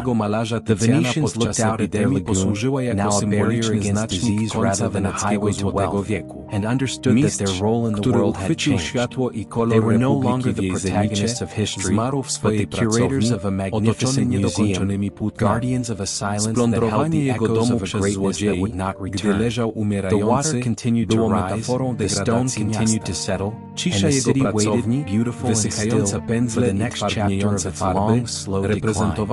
The encroaching shadow of the 17th century brought with it a realization that the geopolitical isolation of the Mediterranean basin, which had for millennia served as a protective moat for the Venetian commercial system, had been irrevocably breached not merely by the circumnavigation of Africa, but by the physical intrusion of the Atlantic powers into the inner sea itself. The arrival of the Dutch and English fleets through the Straits of Gibraltar in the closing years of the 16th century and the opening decades of the 17th marked the final phase of the maritime displacement, a transition where the Venetians ceased to be the carriers of their own goods and became, by necessity, the clients of their competitors.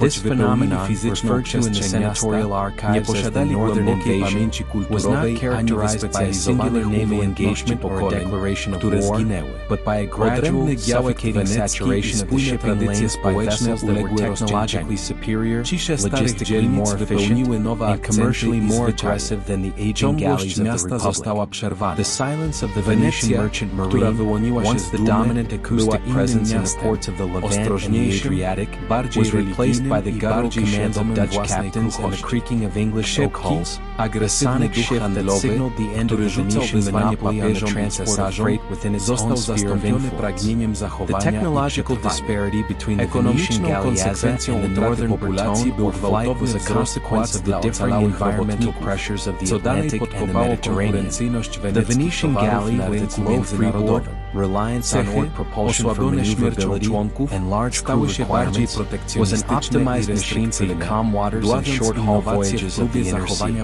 However, the operational costs of these vessels were immense, driven by the need to feed and pay hundreds of rowers, whether free men or conscripts. In contrast, the northern ships, evolved to withstand the violent swells of the Atlantic Ocean, relied entirely on complex sail plans for propulsion. They were higher-sided, deeper drafted, and required a fraction of the crew to operate, thereby drastically reducing the cost per ton of cargo transported. The Venetian naval architects, bound by the conservative traditions of the arsenal and the specific hydrographic constraints of the shallow lagoon, found themselves unable to replicate these designs without rendering the ships unable to navigate the home waters. The silence of the drawing rooms in the arsenal, where the prototypes of new sailing ships were debated and often rejected, was the silence of the technological dead end, a recognition that the geography that had once been an asset was now a liability. The economic implications of this technological obsolescence were immediate and devastating to the balance of payments. The Dutch and English merchants, operating with lower overheads, began to undercut the Venetian shipping rates for bulk commodities such as grain, wool, and timber. The Venetian Senate, which had historically enforced strict navigation acts requiring that Venetian goods be carried in Venetian hulls, was forced by the sheer necessity of survival to issue exemptions and eventually to suspend these laws entirely. The humiliation of seeing the flag of St. Mark flying from the stern of a hired Dutch freighter became a common sight in the harbor of Malamaco. The carrying trade, the business of shipping goods between third parties that had generated the initial capital of the Republic, was lost. Venice was no longer the active agent of transportation. It was a passive destination, a port of call on a network managed by London and Amsterdam. The silence of the Venetian ship owners, whose fleets rotted at anchor while foreign ships unloaded at the Zadra, was the silence of capitulation to the laws of comparative advantage. The intrusion of the Northerners extended beyond peaceful commerce into the realm of state-sponsored piracy and privateering. The English and Dutch technically advised with Venice but engaged in a perpetual religious and commercial war against the Catholic powers of the South, viewed the rich cargoes of the Mediterranean as legitimate targets.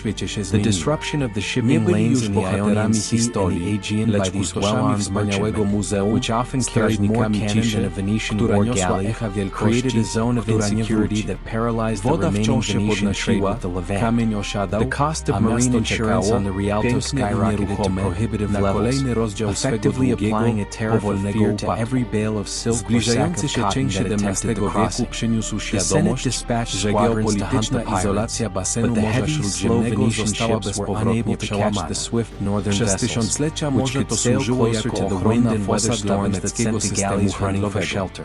The silence of the open sea, where a merchant ship could vanish without a trace, became a source of constant anxiety for the investors of the city. The strategic encirclement was compounded by the establishment of direct diplomatic and commercial relations between the northern powers and the Ottoman Empire.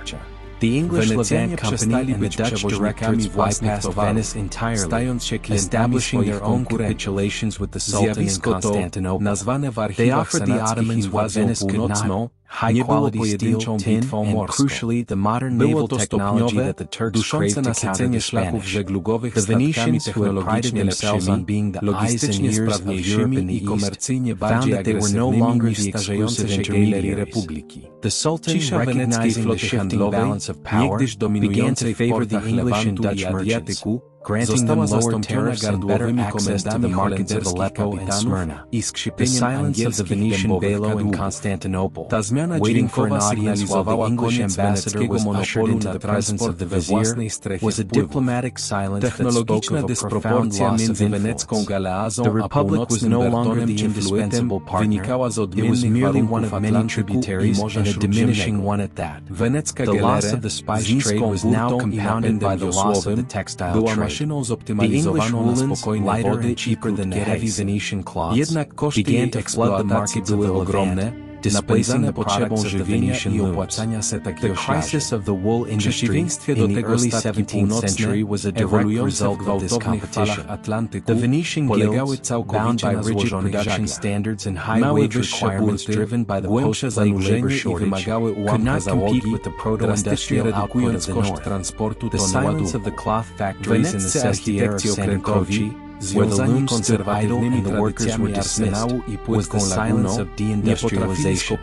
The city was losing its capacity to produce value, relying increasingly on the consumption of its accumulated capital. The realization that the economic engine of the state was stalling led to a series of protectionist measures, imposing high tariffs on foreign cloth, but these only served to encourage smuggling and further isolate the Venetian market from the currents of global trade. The collapse of the maritime sector had a profound sociological impact on the class structure of the Republic. The cittadini, the citizen class that had traditionally provided the captains, supercargoes, and clerks for the merchant fleet, found their avenues for advancement blocked.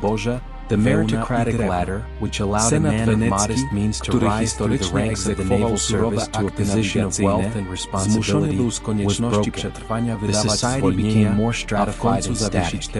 The distinction between the nobility and the commoners hardened, as the fluid opportunities of trade were replaced by the fixed rents of land ownership. The silence of the social mobility was a silence of frustration, a suppression of the ambition that had once driven the expansion of the state. The young men of the city, lacking the outlet of the sea, turned their energies to the internal diversions of the city, gambling, theater, and vice, creating a culture of hedonism that masked the underlying lack of purpose. The physical deterioration of the port infrastructure was a visible symptom of this decline. The dredging of the lagoon channels, a constant and expensive necessity to prevent the silting up of the waterways, was neglected as the state budget contracted. The deep draft northern ships often found it difficult to enter the Lido port, forcing them to offload their cargoes onto lighters at sea, adding another layer of cost and delay.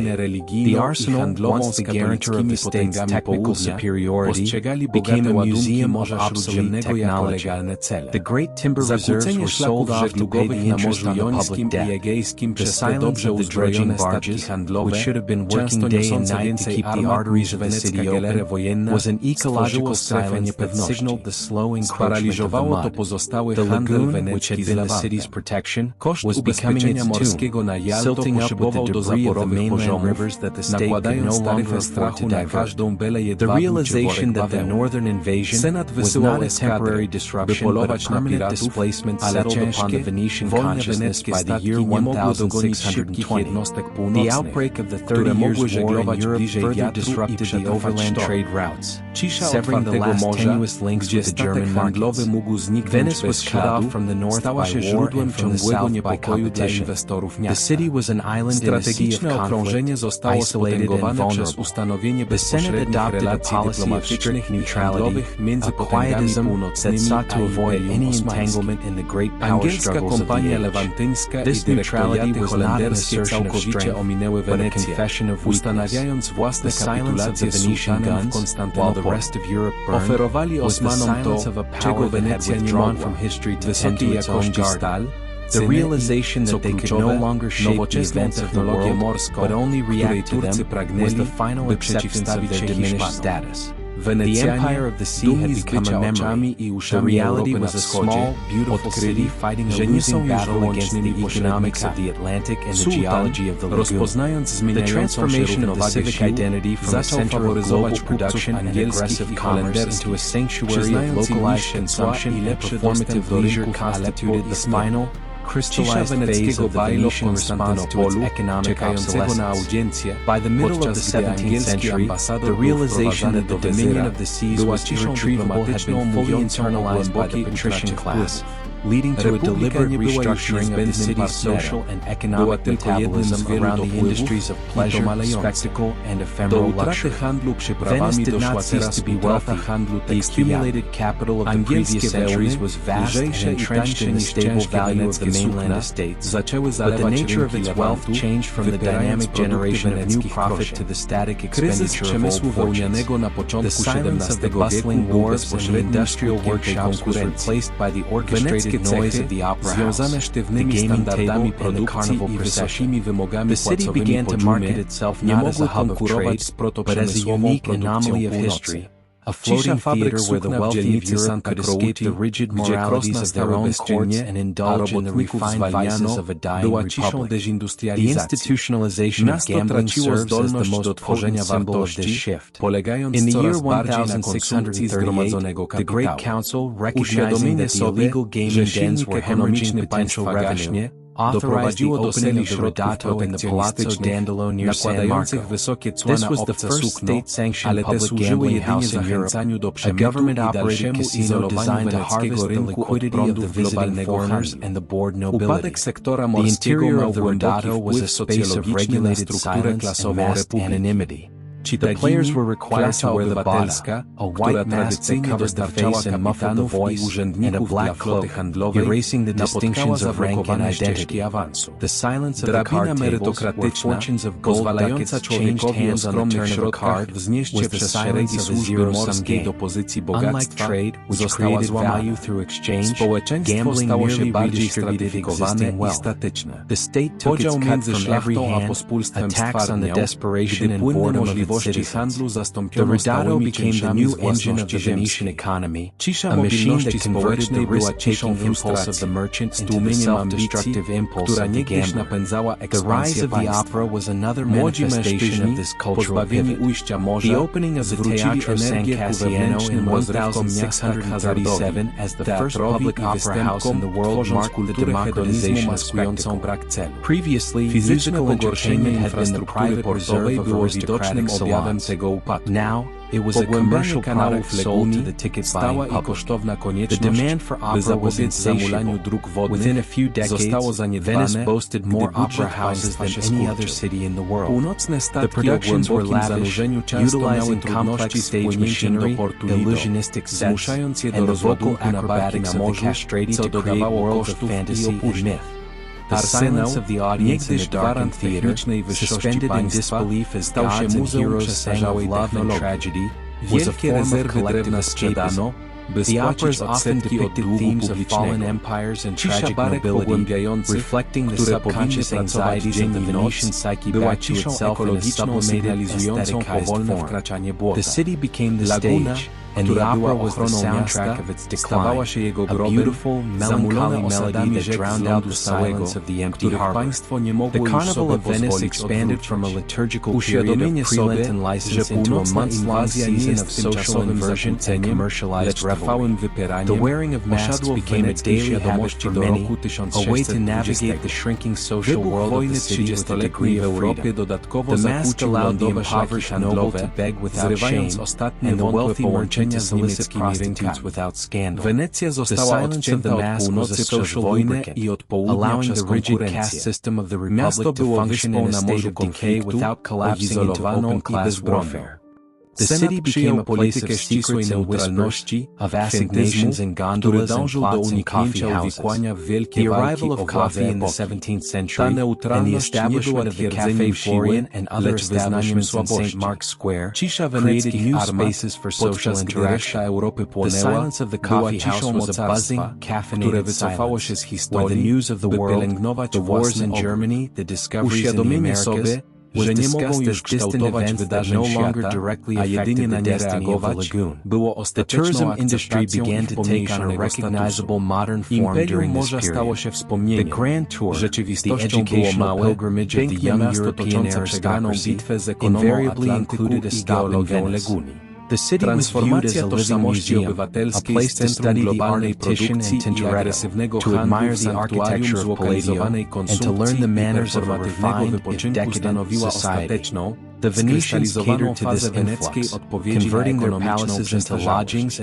Do połowy XVII wieku klasa patrycjuszowska w pełni zinternalizowała fakt, że panowanie nad morzami jest nieodwracalne. Doprowadziło to do celowej restrukturyzacji społecznego i ekonomicznego metabolizmu miasta wokół przemysłów przyjemności, spektaklu i efemerycznego luksusu. Wenecja nie przestała być bogata, skumulowany kapitał poprzednich stuleci był ogromny i zakorzeniony w stabilnej wartości majątku ziemskich, ale natura jej bogactwa zmieniła się z dynamicznego generowania nowego zysku na statyczne wydawanie starych form. Ciszę tępiących życiem nabrzeży i warsztatów przemysłowych zastąpił zorchestrowany hałas opery, stołu do gry i procesji karnawałowej. Miasto zaczęło promować się nie jako węzeł handlowy, lecz jako unikalna anomalia historii, pływający navigable, gdzie bogaci Europy mogli uciec od sztywnych moralności własnych dworów i oddać się wyrafinowanym występkom umierającej republiki. Instytucjonalizacja hazardu służy jako najpotężniejszy symbol tej zmiany.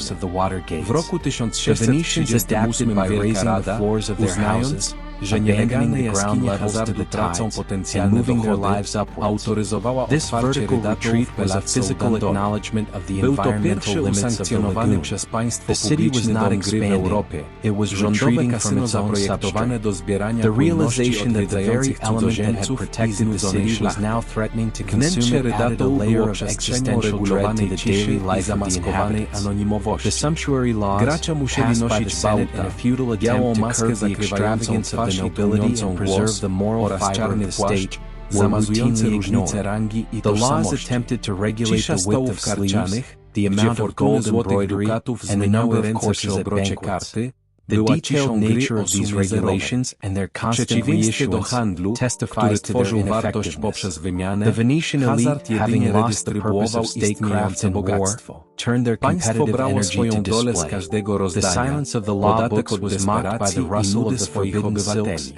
Rydato stało się nowym silnikiem weneckiej gospodarki, maszyną przekształcającą impuls podejmowania ryzyka przez kupca w autodestrukcyjny impuls hazardzisty. Wzrost znaczenia opery był kolejnym przejawem tego kulturowego zwrotu. Otwarcie Teatru San Cassiano w roku 1637 jako pierwszego publicznego teatru operowego na świecie oznaczało demokratyzację spektaklu. Wcześniej rozrywka muzyczna była prywatną domeną arystokratycznych salonów. Teraz była produktem komercyjnym sprzedawanym publiczności. Popyt na operę był nienasycony. W ciągu kilku dekad Wenecja chwaliła się większą liczbą teatrów operowych niż jakiekolwiek inne miasto na świecie. Produkcje były wystawne, wykorzystujące złożoną maszynerię sceniczną, iluzjonistyczne dekoracje i wokalne akrobacja kastratów, by tworzyć światy fantazji i mitu. Cisza publiczności w ciemnym teatrze, zawieszona w niewierze, gdy bogowie i herosi śpiewali o miłości i tragedii, była formą zbiorowego eskapizmu. Opery często przedstawiały tematy upadłych imperiów i tragicznej szlachty, odbijając podświadome lęki weneckiej psychiki w sublimowanej, estetycznej formie. Miasto stało się sceną, a opera ścieżką dźwiękową jego upadku, piękną, melancholijną melodią zagłuszającą ciszę pustego portu. Karnawał wenecki rozrósł się z liturgicznego okresu przedpostnej swobody w wielomiesięczny sezon inwersji społecznej i komercyjnej hulajki. Noszenie masek stało się codziennym nawykiem dla wielu, sposobem na poruszanie się po kurczącym się świecie społecznym miasta z pewną dozą wolności. Maska pozwalała zubożałemu szlachcicowi żebrać bez wstydu. By the dawn of the 18th century, the transformation was complete. Venice was no longer a maritime empire. It was a theater of memory. The spice route was a line in a history book. The monopoly was a legend. The city stood beautiful and decaying, a testament to the transience of power. The silence of the lagoon was the silence of a long, slow exhale. The breath of a civilization that had run its course and was now content to watch the sun set over the water, waiting for the end of the play. The water lapped against the stones, the music played in the piazzas, and the masks hid the faces of the people who had decided to enjoy the twilight. The definitive confirmation that the military capacity of the Venetian Republic had been hollowed out by the attrition of the economic shift was provided not by a sudden collapse, but by the excruciating 24-year-long hemorrhage of the War of Candia, a conflict that consumed the remaining vitality of the state in a futile attempt to defend its last major colonial possession in the eastern Mediterranean against the inexorable advance of the Ottoman Empire. The island of Crete, known to the Venetians as the Kingdom of Candia, represented the final strategic anchor of the old maritime system, a fortress that guarded the entrance to the Aegean and served as the primary way station for the few remaining convoys that attempted to trade with the Levant. The Ottoman invasion, initiated in the year 1645, transformed the island into a theater of static, grinding warfare that mirrored the earlier stagnation of the spice trade.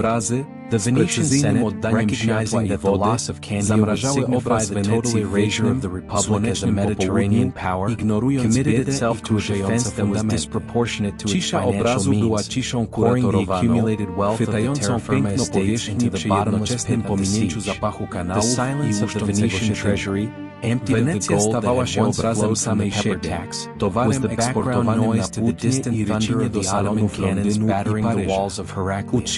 The logistics of sustaining a siege of such duration across hundreds of miles of sea required a mobilization of resources that the Republic could no longer generate from its commercial activities alone. The arsenal, once the engine of profit, became a sinkhole of expenditure, producing galleys that were immediately sent to be sunk or rotted in the waters of Crete. To finance this existential struggle, the Senate was forced to violate the most sacred tenet of its aristocratic constitution, the exclusivity of the patrician class. In a series of desperate legislative acts, the Great Council voted to sell admission to the nobility, offering the golden book of the Libro d'Oro to any mainland family that could pay the exorbitant sum of 100,000 ducats. The entry of these new men, wealthy merchants, lawyers, and landowners from the Veneto into the halls of government diluted the cohesive identity of the ruling class but provided the liquid capital necessary to pay the mercenaries and buy the gunpowder. The silence of the Great Council chamber, once the preserve of ancient lineages that trace their roots to the Roman refugees, was broken by the accents of the terra firma bourgeoisie, a sociological shift that signaled the final triumph of land-based wealth over the maritime tradition. The technological aspect of the War of Candia highlighted the stagnation of Venetian military science relative to the innovation of the northern European powers and the sheer mass of the Ottoman war machine. While the Venetians employed brilliant engineers to construct star forts and countermines, engaging in a subterranean war of tunnels and explosives that turned the earth beneath Candia into a honeycomb of death, they lacked the naval supremacy to break the Ottoman blockade effectively. The introduction of the ship of the line, the heavy sailing warship armed with tiers of cannon by the English and Dutch navies had rendered the oar galley obsolete in open battle. Venice, clinging to its tradition of oared vessels which offer tactical advantages in the calm airs of the summer, found itself outgunned and outlasted. The realization that their naval doctrine was a century behind the times was a slow, painful awakening. The silence of the arsenal's drawing rooms, where the masters struggled to copy the designs of English frigates without the deep water ports to launch them, was the silence of technological obsolescence. The surrender of Candia in the year 1669, after a siege that had cost the lives of 30,000 Venetians and over 100,000 Ottomans, was the psychological nadir of the Republic. The return of the garrison, allowed to leave with their arms and banners under the terms of an honorable capitulation, was a funeral procession for the Stato de March. Geopolityczna neutralność Wenecji w XVII i XVIII wieku nie była wyborem moralnej wyższości, lecz koniecznością fizycznej słabości. Republika nie miała pieniędzy ani ludzi, by walczyć w wielkich wojnach dynastycznych Bourbonów i Habsburgów. Polegała na dyplomacji, szpiegostwie i równowadze sił, by zachować niezależność. Weneccy ambasadorzy słynęli z umiejętności i sieci wywiadowczych, ale ich raporty były obserwacjami widzów, a nie uczestników. Cisza weneckiego głosu w Radach Europy była ciszą mocarstwa, które zostało uprzejmie zepchnięte na margines. Słuchano ich z szacunkiem ze względu na wiek, ale nie uświadomienie sobie, że Wenecja istnieje tylko dlatego, że wielkim mocarstwom pasuje posiadanie neutralnego bufora i placu zabaw, było ostatecznym upokorzeniem polityki. Do świtu XVIII wieku transformacja była kompletna. Wenecja nie była już imperium morskim, była teatrem pamięci. Szlak korzenny był linijką w podręczniku historii. Monopol był legendą. Miasto stało, piękne i gnijące, świadectwo przemieniania władzy. Cisza Leguni była ciszą długiego, powolnego wydechu, oddechem cywilizacji, która dobiegła swego kresu i była teraz zadowolona, patrząc na zachód słońca nad wodą, czekając na koniec sztuki. Woda chlupotała o kamienie, muzyka grała na placach, a maski ukrywały twarze ludzi, którzy zdecydowali się cieszyć z mieszkań. Definitywne potwierdzenie, że potencjał militarny Republiki Weneckiej został wydrążony przez ekonomiczne wyczerpanie, nie przyszło w formie nagłego upadku. Było to raczej bolesne, trwające 24 lata krwawienie wojny o Kandzie, konfliktu, który pochłonął resztki witalności państwa w daremnym próbie obrony ostatniej dużej posiadłości kolonialnej we wschodniej części Morza Śródziemnego przed nieuchronnym postępem Imperium Osmańskiego. Wyspa Kreta, znana Wenecjanom jako Królestwo Kandii, była ostatnią strategiczną kotwicą starego systemu morskiego, fortecą strzegącą wejścia na Morze Egejskie i głównym przystankiem dla nielicznych konwojów handlujących z lawami. Inwazja osmańska, rozpoczęta w roku 1645, zamieniła wyspę w teatr statycznej, marzącej wojny, odzwierciedlającej wcześniejszą stagnację handlu przeprawami. Wenecki senat, rozumiejąc, że utrata Kandii oznacza całkowite wymazanie Republiki jako potęgi śródziemnomorskiej, zaangażował się w obronę nieproporcjonalną do środków finansowych, wlewając skumulowane bogactwo majątku w terrafermę względną otchłań oblężenia.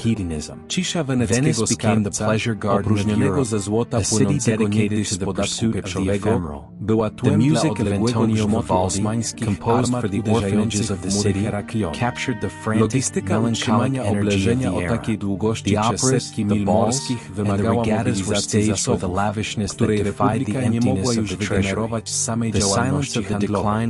Arsenał, niegdyś silnik zysku, stał się studnią wydatków, produkując gejlery, które natychmiast wysyłano na zatonięcie lub zgnicie w wodach Krety. Aby sfinansować tę egzystencjalną walkę, Senat zmuszony był naruszyć najświętszą zasadę swojej arystokratycznej konstytucji, wyłączność klasy patrycjuszowskiej. W serii desperackich aktów legislacyjnych Wielka Rada przegłosowała sprzedaż wstępu do szlachty, oferując złotą księgę librą de oro każdej rodzinie z lądu stałego, która mogła zapłacić wygórowaną sumę 100 000 dukatów.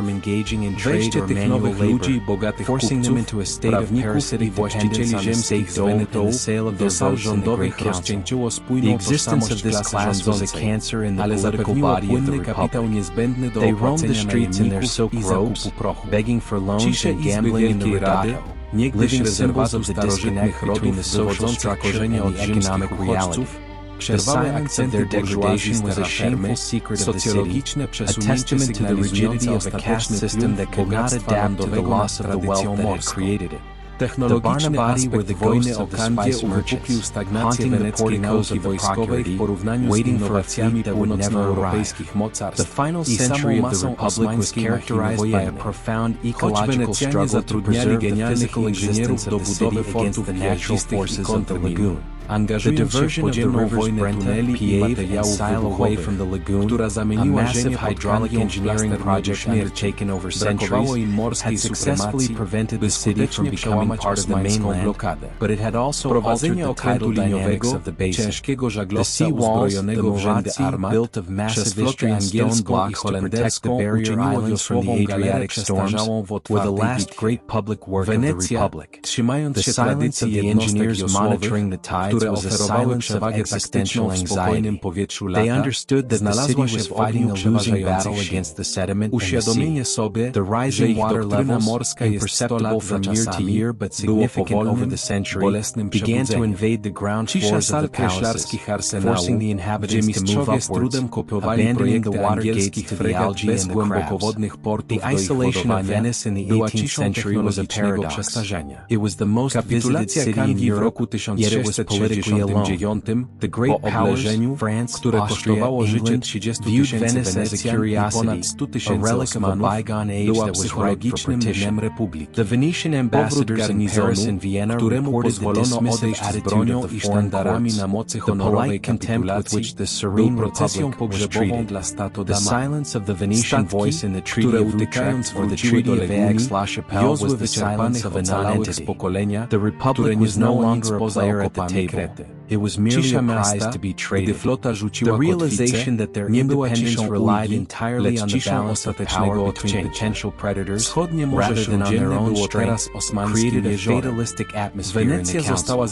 They knew that when the balance tipped, Venice would fall. The internal mechanism of the state, the famous Venetian constitution, had become a machine for the prevention of change. The complex system of checks and balances, designed to prevent tyranny, now acted to prevent reform. Every proposal to modernize the economy, to open the government, or to rebuild the navy was stifled by the inertia of the committees and the vested interests of the Barnabati. The silence of the legislative stagnation was the silence of a clockwork mechanism that had rusted solid. The city was governed by the dead hand of the past, adhering to the forms of the 15th century and the reality of the 18th. The Doge continued to marry the sea every Ascension Day, throwing a gold ring into the water from the Bucentauro, a ritual that had become a hollow pageant, a ceremony of dominion over a sea that was ruled by the British Royal Navy.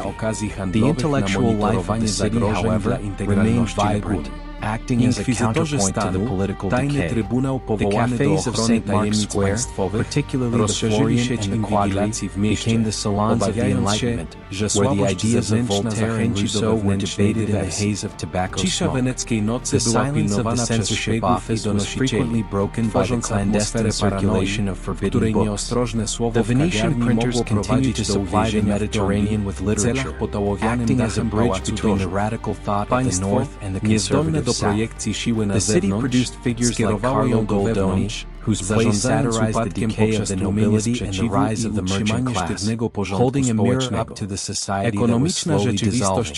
The laughter in the theaters was a form of recognition, a communal acceptance of the absurdity of their situation.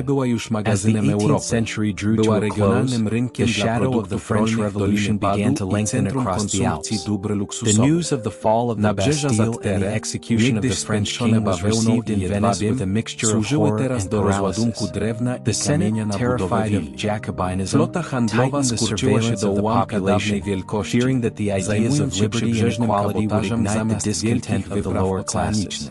The silence of the streets became a fearful silence, as the spies of the inquisitors listened for the word citizen.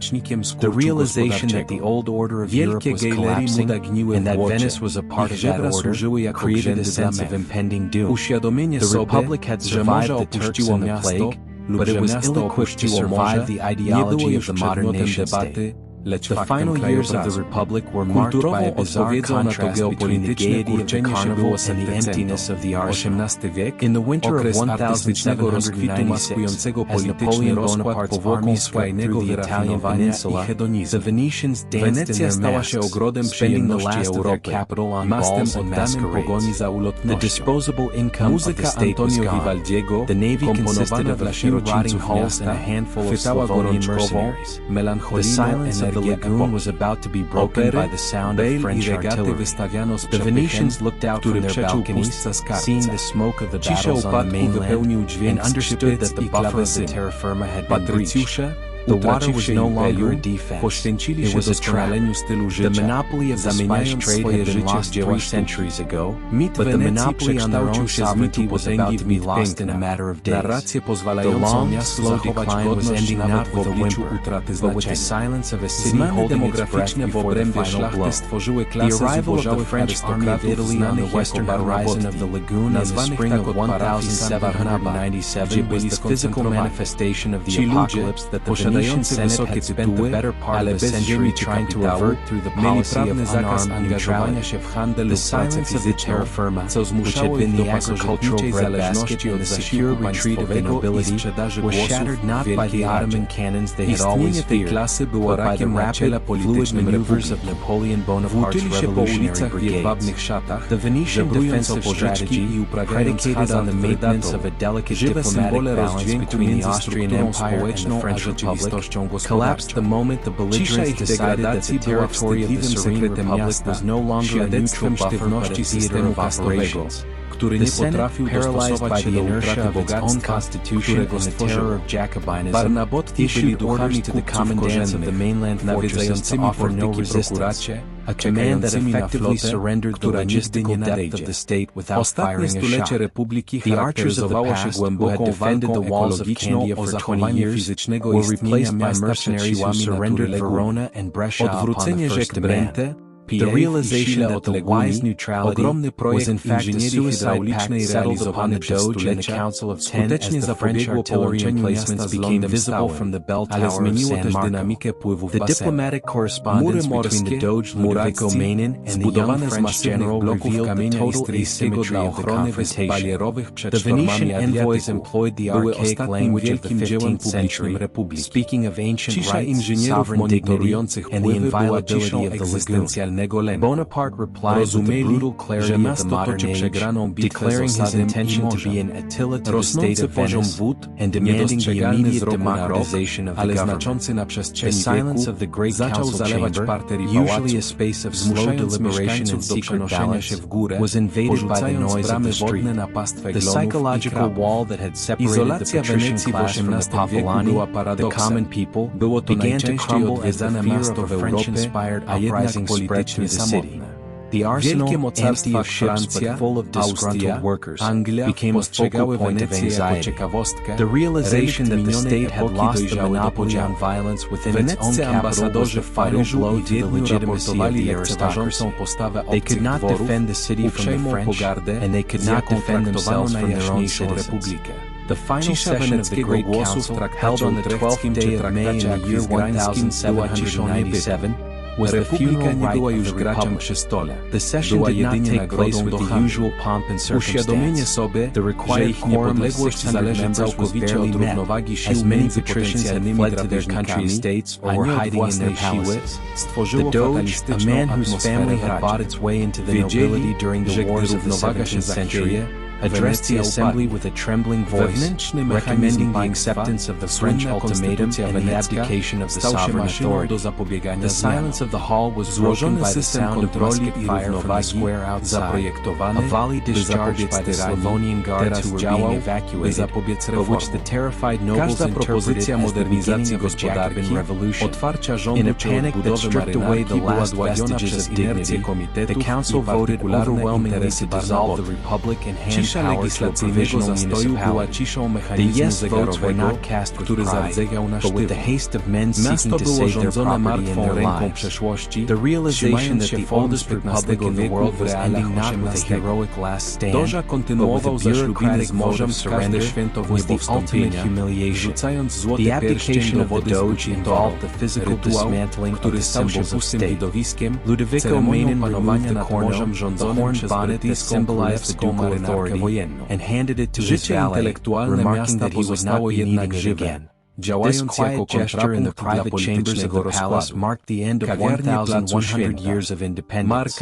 The insignia of the orders of chivalry, the golden stoles, and the books of the nobility were collected to be burned or handed over to the revolutionaries. The silence of the Doge's palace, emptied of its courtiers and its guards, was a vacuum that was quickly filled by the representatives of the new democratic municipality. The Venetian elite had traded their political existence for the hope of physical safety, believing that by submitting to the French principles of liberty, equality, fraternity, they could preserve their estates on the mainland. This was a miscalculation of historical proportions.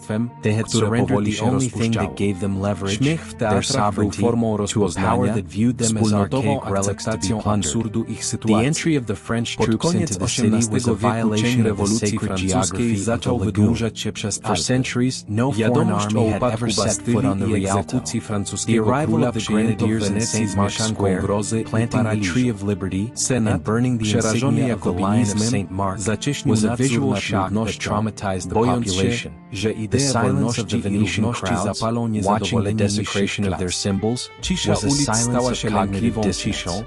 The lion, the symbol of the evangelist and the trademark of the spice monopoly, was chipped off the stone columns and the facades of the buildings. The Book of Gold, the register of the nobility, was burned in a public bonfire, the smoke drifting over the basilica. The destruction of the symbols was an attempt to erase the memory of the oligarchy, to reset the clock of the city to the year one of the revolution. The realization that the past was being physically dismantled created a sense of disorientation. The city looked the same, but the meaning of the stone had been inverted. The looting of the city by the French administration was a systematic extraction of value that mirrored the Venetian looting of Constantinople centuries earlier.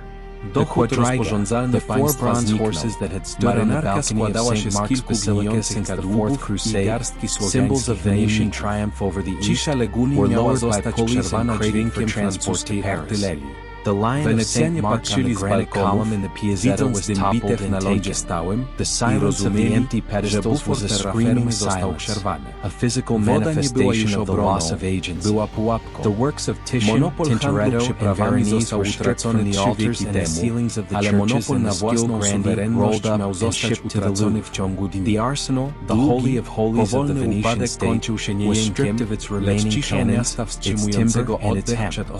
The French engineers surveyed the canals not to dredge them, but to determine how much draft was required to remove the heavy warships that remained in the docks. The realization that the city was being treated as a conquered province, a repository of art to be looted for the glory of another capital, destroyed the illusion of liberation. The economic impact of the French occupation was the final destruction of the Venetian financial system. The Banco del Giro was liquidated, its assets ceased to pay the indemnity demanded by Bonaparte.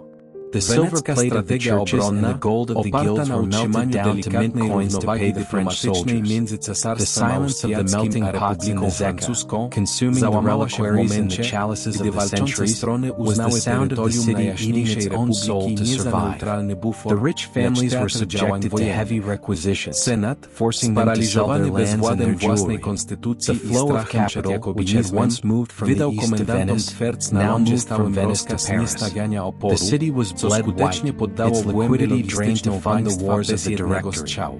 The realization that the wealth of Venice was finite and that it could be removed in a matter of months revealed the fragility of the accumulation that had taken a millennium to build. The geopolitical fate of the city was decided not in the lagoon, but in the village of Campo Formio, where Napoleon negotiated a peace treaty with the Austrian Empire in October of 1797. In a cynical act of diplomatic bartering, the French Republic, which had promised liberty to the Venetians, traded the territory of the Serene Republic to the Habsburg monarchy in exchange for the recognition of French conquests in Belgium and Lombardy. The news of the Treaty of Campo Formio reached Venice like a death sentence. The city was not to be free, it was to be Austrian. The democratic municipality collapsed in despair. The silence of the betrayed patriots who had believed in the French promises was the silence of political extinction. The Republic had not just died, It had been sold like a bale of pepper or a sack of wool, a commodity in the great market of European power politics. The departure of the French and the arrival of the Austrians in January of 1798 marked the transition from chaotic looting to bureaucratic ossification. The Austrians viewed Venice not as a sister republic, but as a provincial port, a potential rival to their own harbor at Trieste. They had no interest in reviving the maritime power of the city. Their interest was in the strategic control of the Adriatic and the extraction of tax revenue. The silence of the Austrian occupation was a heavy, orderly silence, defined by the white coats of the garrison and the German of the administration. The Venetian navy, or what remained of it, was absorbed into the Austrian fleet. The diplomatic corps was disbanded, the ambassadors recalled.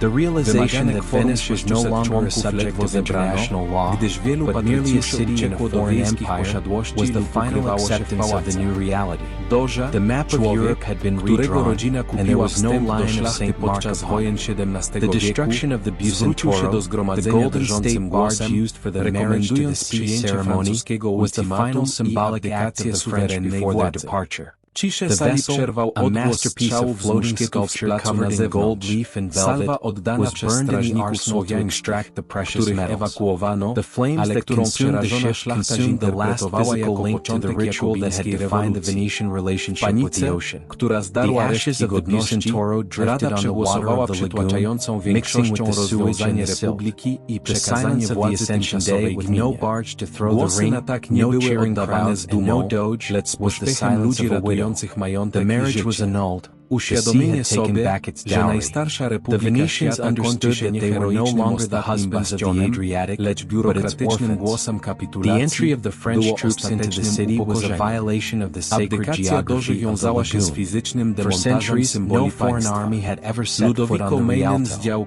The arrival of the grenadiers in St. Mark's Square, planting the tree of liberty, and burning the insignia of the Lion of St. Mark, was a visual shock that traumatized the population. The silence of the Venetian crowds, watching the desecration of their symbols, was a silence of cognitive dissonance. The lion, the symbol of the evangelist and the trademark of the spice monopoly, was chipped off the stone columns and the facades of the buildings. The Book of Gold, the register of the nobility, was burned in a public bonfire, the smoke drifting over the basilica. The destruction of the symbols was an attempt to erase the memory of the oligarchy, to reset the clock of the city to the year one of the revolution. The realization that the past was being physically dismantled created a sense of disorientation. The city looked the same, but the meaning of the stone had been inverted. The looting of the city by the French administration was a systematic extraction of value that mirrored the Venetian looting of Constantinople centuries earlier. The quadriga, the 4 bronze horses that had stood on the balcony of St. Mark's Basilica since the Fourth Crusade, symbols of Venetian triumph over the East, were lowered by pulleys and crated for transport to Paris. The Lion of St. Mark on the granite column in the Piazzetta was toppled and taken. The silence of the empty pedestals was a screaming silence, a physical manifestation of the loss of ages. The works of Titian, Tintoretto, and Veronese were stripped from the altars and the ceilings of the churches, and the Schio Grandi rolled up and shipped to the Louvre. The arsenal, the holy of holies of the Venetian state, was stripped of its remaining cannons, its timber, and its hemp. The French engineers surveyed the canals not to dredge them, but to determine how much draft was required to remove the heavy warships that remained in the docks. The realization that the city was being treated as a conquered province, a repository of art to be looted for the glory of another capital, destroyed the illusion of liberation. The economic impact of the French occupation was the final destruction of the Venetian financial system. The Banco del Giro was liquidated, its assets ceased to pay the indemnity demanded by Bonaparte. The silver plate of the churches and the gold of the guilds were melted down to mint coins to pay the French soldiers. The silence of the melting pots and the zecca, consuming the reliquaries and the chalices of the centuries, was the sound of the city eating its own soul to survive. The rich families were subjected to heavy requisitions, forcing them to sell their lands and their jewelry. The flow of capital, which had once moved from the east to Venice, now moved from Venice to Paris. The city was bled white. its liquidity drained to fund the wars of the Directory, the realization that the wealth of Venice was finite and that it could be removed in a matter of months, revealed the fragility of the accumulation that had taken a millennium to build. The geopolitical fate of the city was decided not in the lagoon, but in the village of Campo Formio, where Napoleon negotiated the peace treaty with the Austrian Empire in October of 1797. In a cynical act of diplomatic bartering, the French Republic, which had promised liberty to the Venetians, traded the territory of the Serene Republic to the Habsburg monarchy in exchange for the recognition of French conquest in Belgium and Lombardy. The news of the Treaty of Campo Formio reached Venice like a death sentence. The city was not to be free. It was to be Austrian. The democratic municipality collapsed in despair. The silence of the betrayed patriots who had believed in the French promises was the silence of political extinction. The Republic had not just died, it had been sold like a bale of pepper or a sack of wool, a commodity in the great market of European power politics. The departure of the French and the arrival of the Austrians in January of 1798 marked the transition from chaotic looting to bureaucratic ossification. The Austrians viewed Venice not as a sister republic, but as a provincial port, a potential rival to their own harbor at Trieste. They had no interest in reviving the maritime power of the city. Their interest was in the strategic control of the Adriatic and the extraction of tax revenue. The silence of the Austrian occupation was a heavy, orderly silence, defined by the white coats of the garrison and the German of the administration. The Venetian navy, or what remained of it, was absorbed into the Austrian fleet. The diplomatic corps was disbanded, the ambassadors recalled. The realization that Venice was no longer a subject of international law, but merely a city in a foreign empire, was the final acceptance of the new reality. The map of Europe had been redrawn, and there was no Lion of St. Mark upon it. The destruction of the Bucentoro, the golden state barge used for the marriage to the sea ceremony, was the final symbolic act of the French before their departure.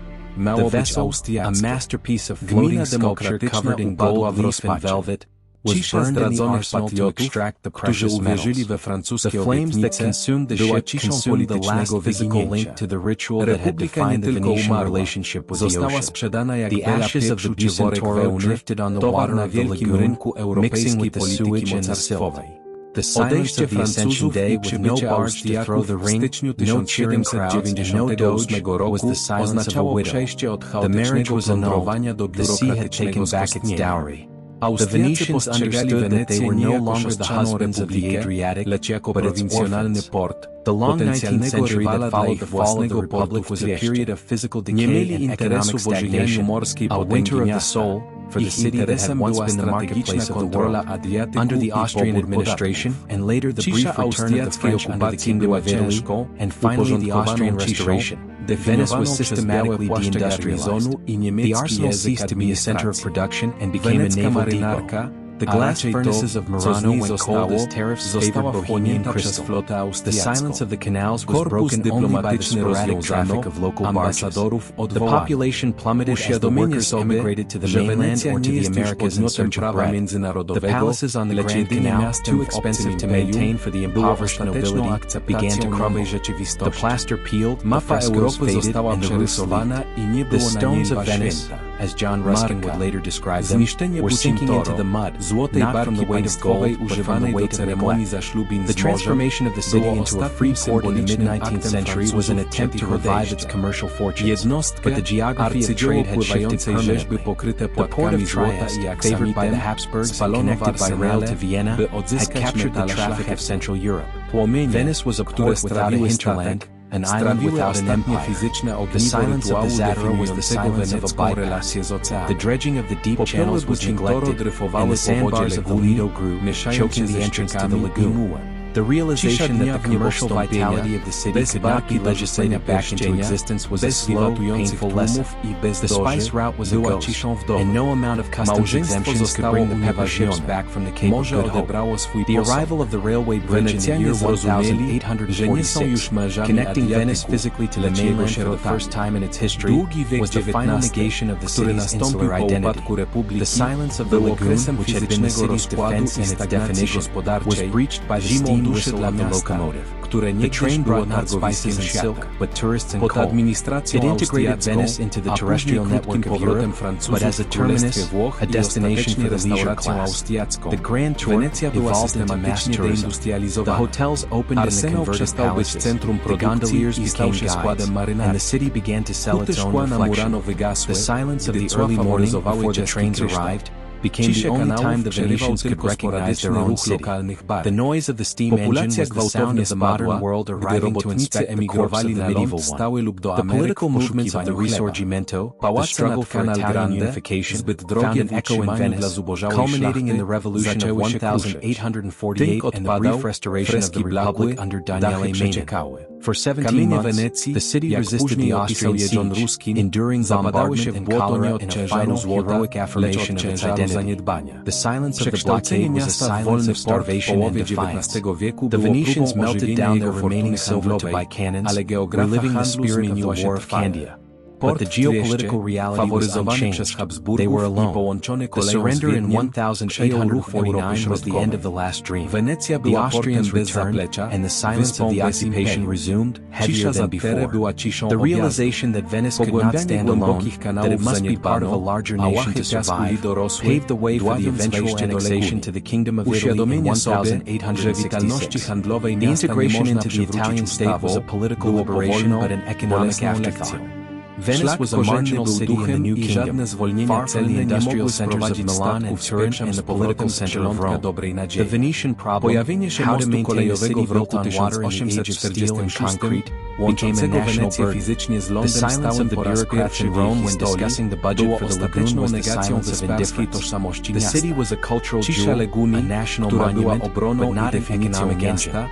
The industrial zone of Margaro was created on the mainland edge of the lagoon in the 20th century to provide jobs, but it was a separate entity, polluting the water and drawing the population away from the historic center. The realization that the modern economy required land, not water, left the historic city as a hollow shell, a residential theme park for the world's admiration. The cultural afterlife of Venice in the 19th and 20th centuries was defined by its role as a muse for the Romantics and the decadents. Byron, Shelley, Wagner, and man came to Venice to write about death, beauty, and decay. The death in Venice became a trope, a literary celebration of the city's morbid atmosphere. The silence of the gondola gliding through the dark canals was the perfect backdrop for the exploration of the soul's twilight. The Venetians watched as their city became a metaphor for the end of things, a canvas onto which the world projected its anxieties about mortality and loss. The realization that their decline had become their primary asset, that their ruin was their fortune, was the final irony of the merchant republic. They sold the silence, the decay, and the memory of the monopoly to a world that had moved on, charging admission to the funeral of the past. The ecological threat of the rising sea levels in the modern era is the final chapter in the history of the city's relationship with the water. The Aqua Alta, the high tides that flood the Piazza San Marco with increasing frequency, are the physical manifestation of the imbalance that began when the Portuguese rounded the Cape. The ocean, once the servant of Venice, is now its master. The silence of the flooded square, where the tourists walk on raised platforms above the reflection of the basilica, is a silence of impending erasure.